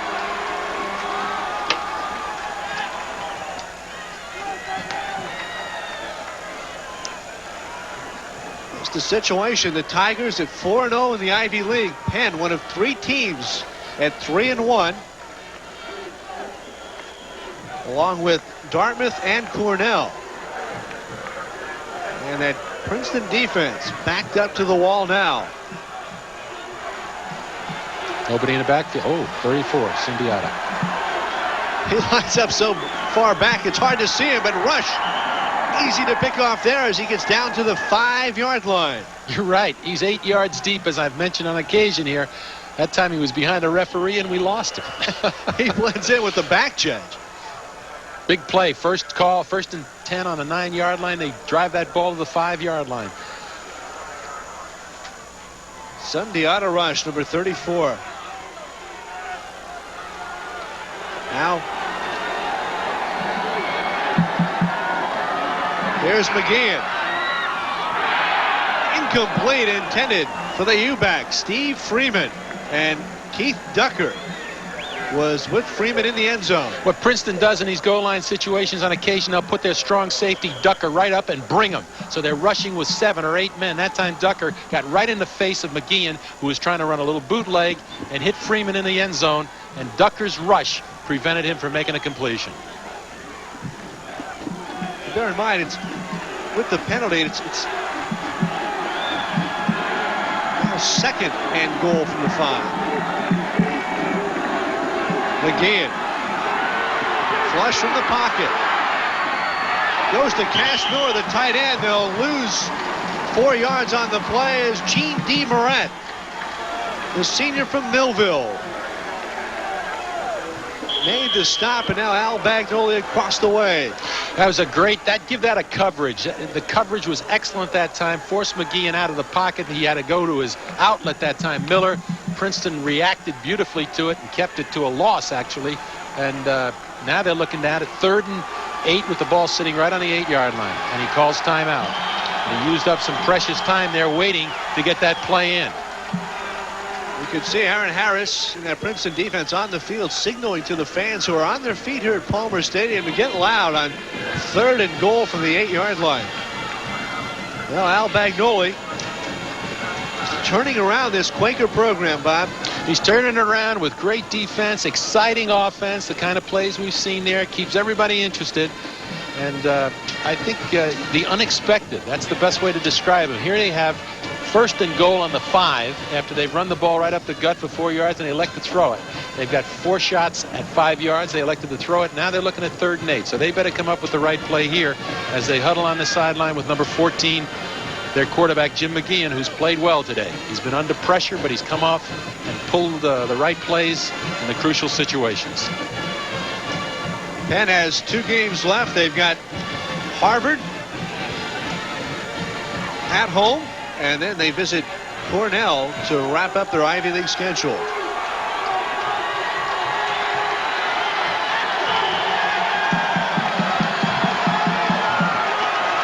Here we go, 3rd and 8. Stokes is in at running back. And McGeehan is sacked. That's a fumble. And he's fumbled. No. Oh, wait, the referee is ruling him down at the 17-yard line. What a break for the Quakers.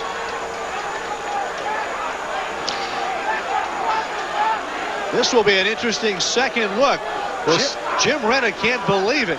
Okay, the key here, though, was the Princeton defense was coming, and when he came out of that play fake, he never had a chance to set up and make the pass. Now they've got to go for 3. The ball's on the hash mark. It's going to be a difficult kick because it is on the hash mark. They had to move it inside in order to give this place kicker a chance at a better angle. Mark Horowitz, a 34-yard attempt out of the hold of McKinnon. And it's wide to the right. No good.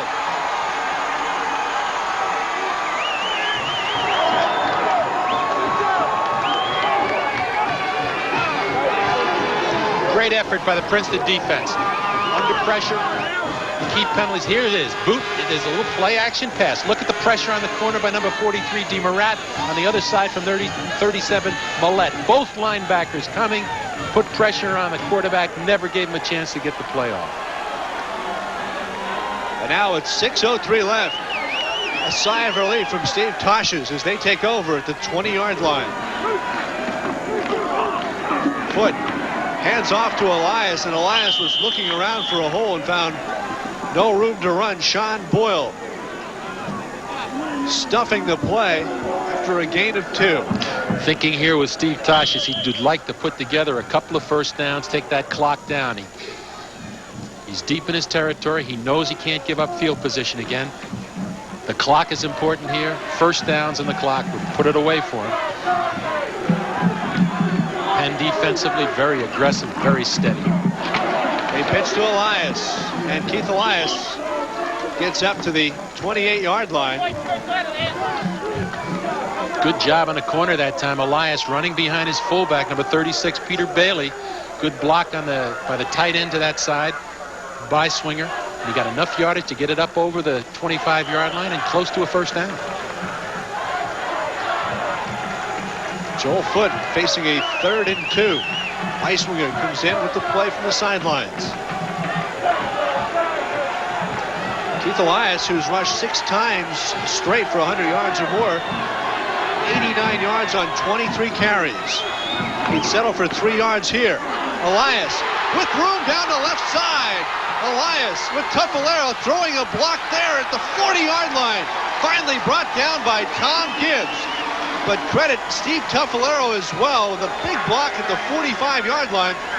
Keith Elias rips off 31 yards and moves it into Penn territory. Penn looking to stop him up inside. He follows the fullback, but there's the balance as he jumps over that block, gets by Andy Berlin, the linebacker, and that's what you got to be worried about with Elias. You can stop him, but he's got great visibility and mobility and balance, and that made the play, and Princeton got out of a lot of trouble with that one carry. Suddenly Elias with 120 yards on 24 carries. And off to Bailey, and the fullback goes straight ahead behind Ian Lombard down to the 39-yard line. And the clock will continue to run with 4:40 and counting. Pennsylvania, and he's disgusted because Pennsylvania had a great opportunity that last series to get in for the score. They didn't do it. The Princeton defense stopped them, and now Princeton is in control. Ball in Penn territory, 4 minutes and 25 seconds left. And the Penn defense has really got their backs against the wall here. Bailey looks like he's been in a war. The jersey's ripped, everything's scuffed up. Here's the pitch to Elias. Keith cuts it outside, turns the corner, and is brought down by free safety Tom Gibbs, but not before he picks up another Princeton first down. Boy, did he set that up beautifully. He put that shoulder and dipped it like he was going to go off tackle and bounces it outside. You'll see it right here. It's going to be a little toss to him, and he's looking to go off tackle. See him set the block right there, and then he kicks it outside and revs it up and gets on the corner and picks up big yardage. And that's the difference between Keith Elias and a lot of backs in this country. He's a great one. Gain of 18 yards for Keith Elias, who came into the game needing 251 yards to break Judd Garrett's single-season rushing mark of 1,347 yards. Here's Elias adding to the total, not much that time as he tries the center of the line, Pat Goodwillie. And Andy Berlin, along with Puck Turner. Puck Turner, just a sophomore from Fort Washington. But the clock moves again. Under 3 minutes and 30 seconds. And Princeton in good field position to get in and get another score, or get some three points, but most importantly, getting first downs, keeping possession, and taking that clock down. Penn defense called upon here. 2nd and 9. Foot hands off inside. That was Bailey carrying the ball. He was the single back that time. Just run up behind the middle of that line. Lombard and Stilley. Chris Tice at the right tackle position. And Bailey, he has been in a battle. Look at that. He looks like a fullback there, doesn't he? He looks it. He's got the scars on the helmet and patches on the shoulder pads. A little bit of turf there on the right shoulder. 3rd down, 6 yards to go. In the I formation. Pitch to Elias. Fumble. And Joel Foot recovers for Princeton. Oh, boy. Okay. Oh, boy. Oh, play. What is the call here for Steve Tosches? It's going to be a 4th down call. The ball sitting on the 25-yard line. He's got to decide whether he wants to try to go for 3 and put this thing out of reach. Pennsylvania uses a timeout here. And that will be their last timeout that they have left for him. So Al Bagnoli hoping that he can get the ball back. And Princeton across the way. Jeff Hogue has kicked 2 field goals today. His long of the season was a 37-yarder. This would be a 42-yard attempt if Steve Tosches elects to go that way. He's talking upstairs here, discussing all the variables. Great play by the Penn defense. Under pressure, 3rd down. Again, defensively today, you've seen 2 terrific efforts, both by Pennsylvania and by the Princeton defense, in a tight, hard-fought football game. Keith Elias coughed it up, and it went right back to quarterback Joel Foot. And they're going to send Icewinger, the tight end, onto the field along with quarterback Joel Foot. Pennsylvania, again, likes to play zone coverage. That gives you openings and seams. Princeton has been successful finding Lurch in the middle or under pressure to Tuffolaro. The other guy they've come to has been Bailey, the fullback. Let's see what happens. There's Lurch, split to the right. Tuffolaro to the left with Elias lining up in a slot.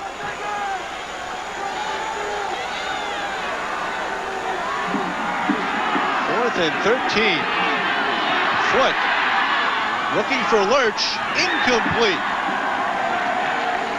He got wrapped by Pat Goodwillie as he let the ball go. So now Penn, with 2:10 left, will take over from the 25-yard line. Very interesting call that time. They were looking for Lurch all the way, but he got different coverage. That time the cornerback, Maceo Grant, came right up in his face, played him aggressively, and never gave him a chance to find the seam.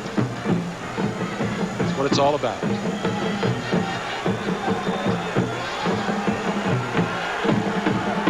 So here go the Quakers.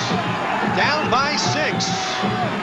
They throw it in the flat. Cash Miller, the tight end, down to the 33-yard line. No timeouts for Pennsylvania, going without a huddle here. They've got to get going. That time they found the big tight end in the middle. Princeton will give them that pass because that's the short control pass in front of their secondary. They don't want to give them anything deep. The clock continues to move. McGeehan over the middle again. Complete. Cash Miller. First down, Penn. Miller, his 7th reception of the game. Again, how many times can you go to that pass without picking it off or getting ready for it? Pennsylvania successfully has thrown the ball to Miller. McGeehan automaticing on, calling the play right on the line of scrimmage. No timeouts. Sundiata Rush, the lone running back. And flags fly out in the left flat.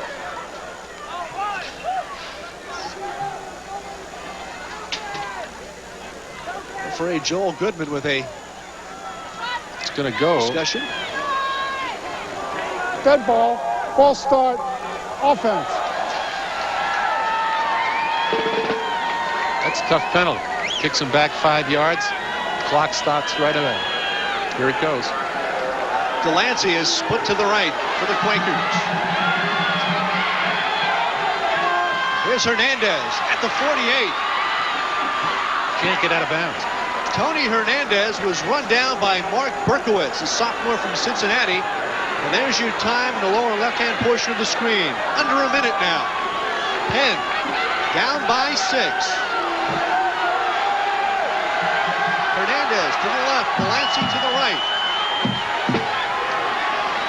Across the middle, it's complete. But those are passes you'll give him, Pat, because it's in the field to play. You can't get out of bounds with that. The clock just stops to move the chains. Cash Miller. You've got to kill the clock here and get some time. Keith Elias on the sidelines, hoping that the Tiger defense can stop the drive. Across the middle, again, complete to Cash Miller. Another first down. Clock stops, 28 seconds left. He's got to kill the ball here. He's got to get up and kill the ball, or else they're going to lose time here. And he does. Jim McGeehan killing the clock with 23 seconds left. Can you believe a repeat of last week, huh? Can you handle that, Pat? And Steve Toshis wants a timeout to settle his defense down. Yes, sir. That's a good call by Steve Toshis. They need to get together and regroup. They were playing basically a zone coverage, giving him that short stuff. Now the ball's on the 24-yard line. It'll be very interesting how you play with this clock. Some anxious expressions on the Princeton sidelines.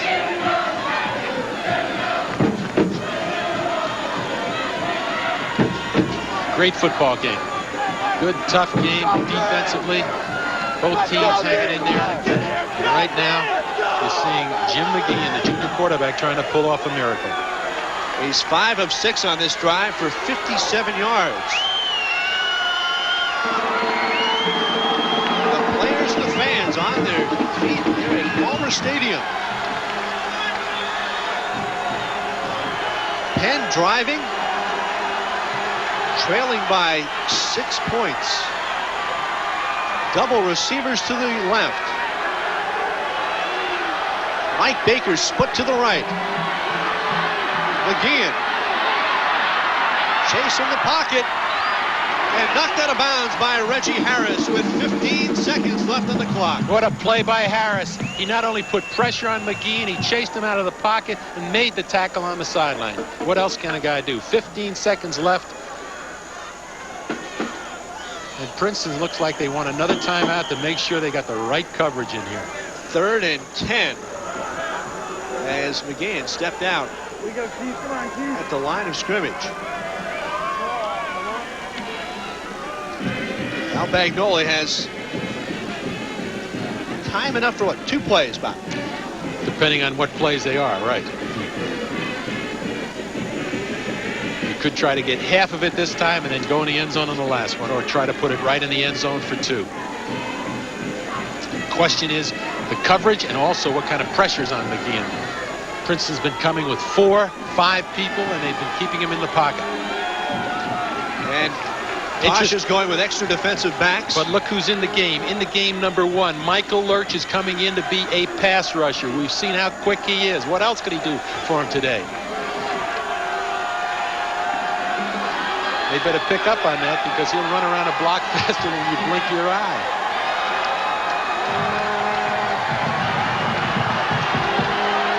They'll send Hernandez and Cobb to the left. There he comes. Michael Lurch sacks Jim McGeehan, and the clock continues to move. Don't have any time. It's run out. Michael Lurch. That's the story of this game.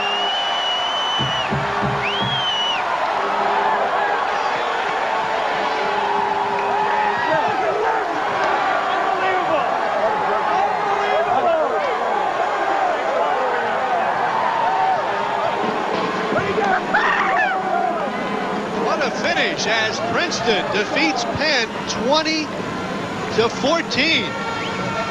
Steve Tosches calling a couple of good timeouts down the stretch to settle his defense, Bob. And you picked it up as Lurch came on and got to quarterback Jim McGeehan from a rushing position out on the right-hand side.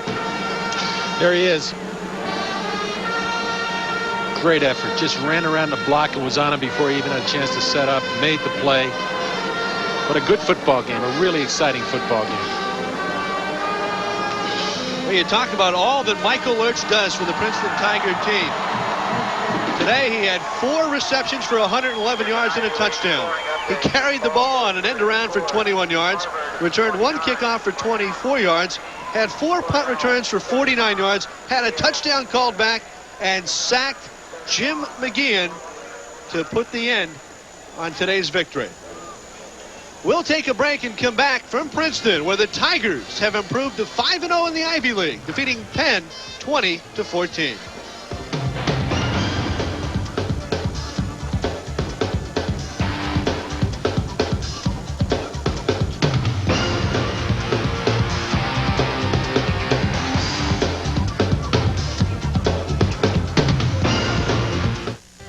Sports fans, you'll want to tune in to the show everyone is talking about, Pat Scanlon's Sports World, a 1-hour talk show with live calls from you, the viewers. The first half hour is Pat talking with Rutgers football coach Doug Graber. Get all the insight to the Scarlet Knight program.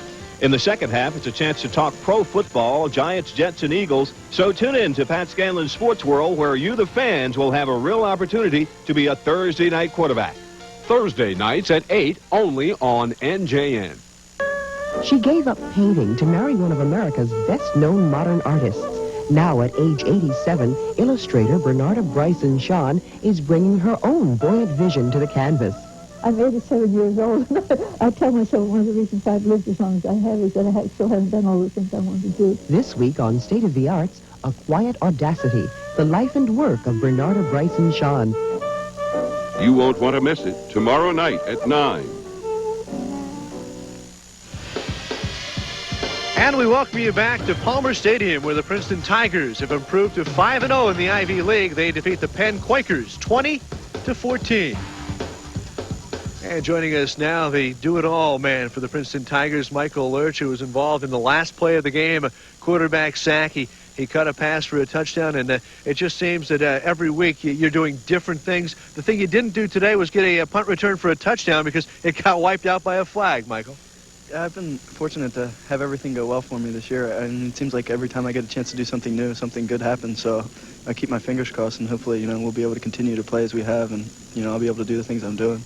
I think a lot of people have been surprised, Michael, because Princeton hasn't thrown the ball more to you this year, relying more on the running game. But today, I thought they threw the ball with patterns we haven't seen as much. The in pattern, the dig pattern, you coming across the middle to get first downs, and the touchdown pass. Were you quite surprised the coverage they were in on that TD pass just before the half?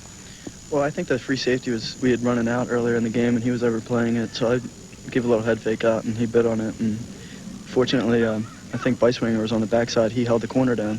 Joel threw a great ball, and it was just a great play. I think what's different about our passing game now than earlier in the year is that we're being effective with it. I mean, in the Cornell game, we weren't effective. We could have had those big plays, but we just didn't make them. And, I'd like to say congratulations to Joel for doing such a good job of, getting his confidence and, performing better and better each week. Tell you what, it was a big play in the second quarter as Joel Foote hooked up with Michael Lurch for a 70-yard touchdown that gave Princeton a 17-6 lead. And, Michael, let's take a look at Joel Foote's work here. I usually don't get to look at it like this. I like seeing Tice do that down there. But, yeah, he threw a great ball. That's the perfect spot for it to be.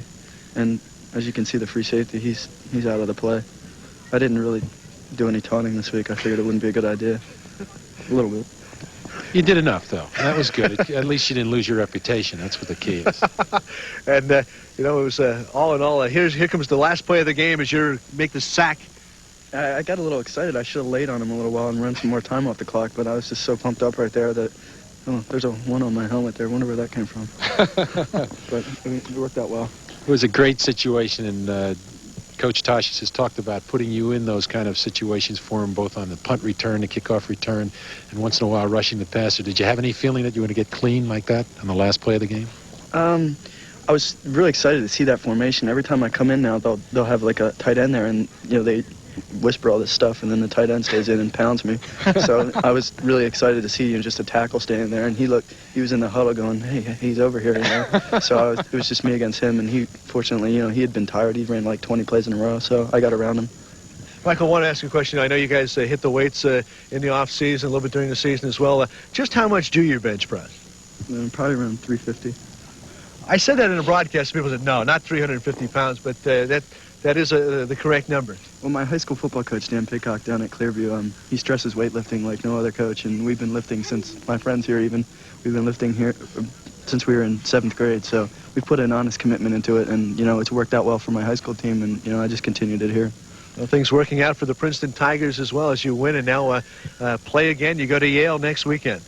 We're really excited about the Yale game. I think that, we're right where we want to be. We're confident, but we're not overconfident. But I think, going up to the Yale Bowl, we had a miserable experience there. I did at least 2 years ago, and I really want to change things. All right, well, Michael Lurch, another big day for the Princeton Tigers. They defeat Penn here, and we'll be back to talk to head coach Steve Tosches about the Tigers' win when we continue here on NJN, the New Jersey Channel.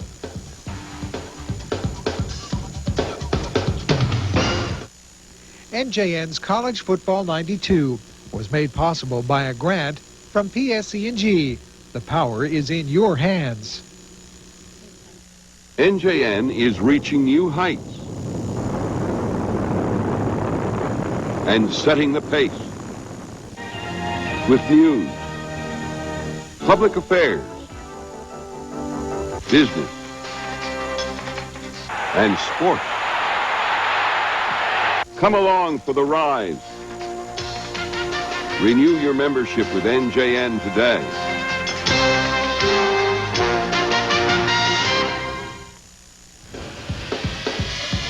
Hi, we welcome you back to NJN's coverage of College Football 92. The Princeton Tigers improved to 5-0 in the Ivy League as they defeat the University of Pennsylvania 20-14. And joining us now, the head coach of the Princeton Tigers, Steve Tosches. And Steve, a little bit of anxiousness on that last drive by Penn, but you turned them away and come away with a win. Well, there was a lot of anxiousness that whole ball game. It was just one player after the other that could have went either way and made a difference. You had two heavyweights. You had two Ivy League football heavyweights in the middle of the ring today, just slugging it out, and fortunately, we probably got one more shot in than they did, and we're standing in the end. I thought it was interesting, though, Coach, that, the first quarter they got the ball and went down and got a score. They looked very effective, but your defense, which has really improved week in and week out, I thought played great after that. And at the end, when you needed it, when they got great field position, and they had to stop, and they did. They actually scored the beginning of both halves and got some momentum, and our defense just stood there strong, came back. I've said all along now, we're peaking defensively at the right time, and boy, if you're going to win a championship, you have to do it defensively. You don't do it offensively.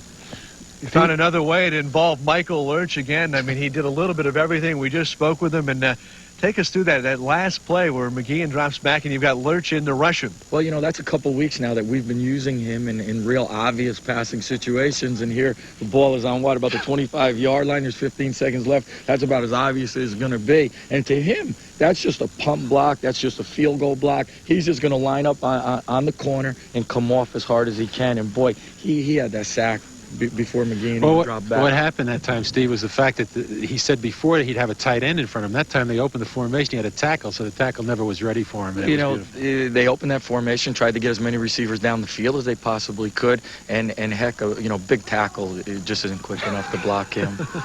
Well, you dodged a few bullets too, Steve. McGeehan throws that pass out in the flat to McKinnon, who looked like he was coming out of the game, and instead lined up in the left flat.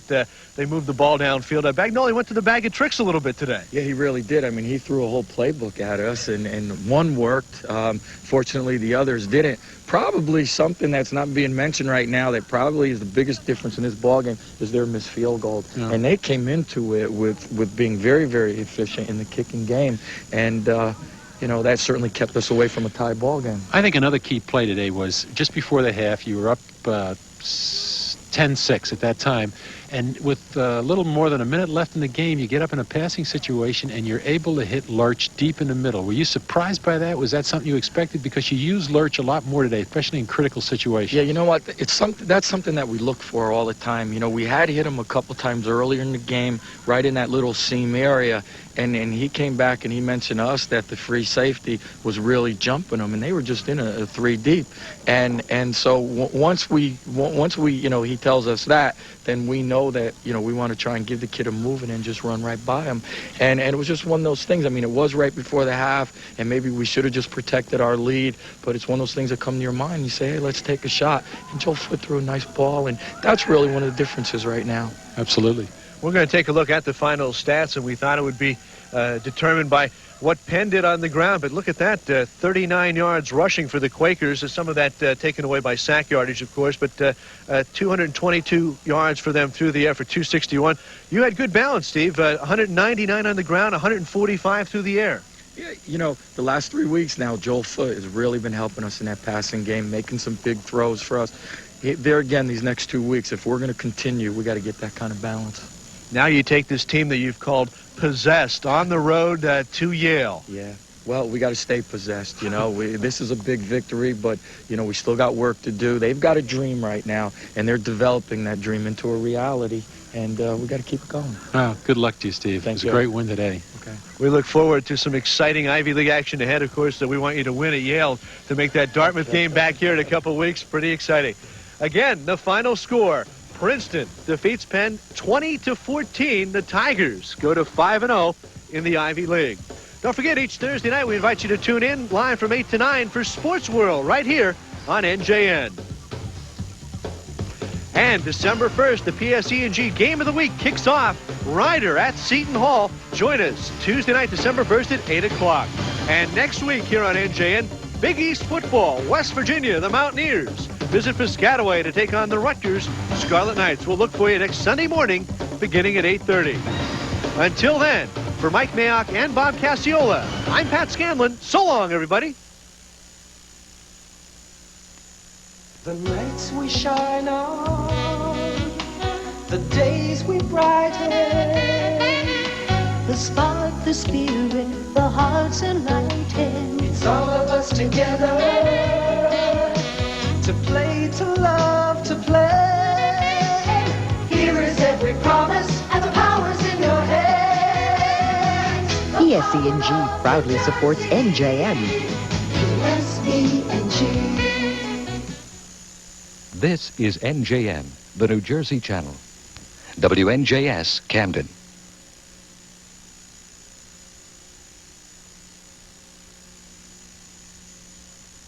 Maritz Marketing Research Incorporated is proud to dedicate their underwriting support to NJN.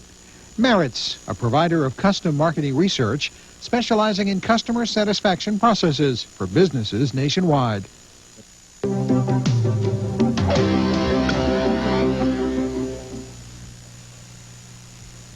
Inside Money is underwritten in part by T. Rowe Price, offering a complete family of no-load mutual funds and information you can use to make wise decisions.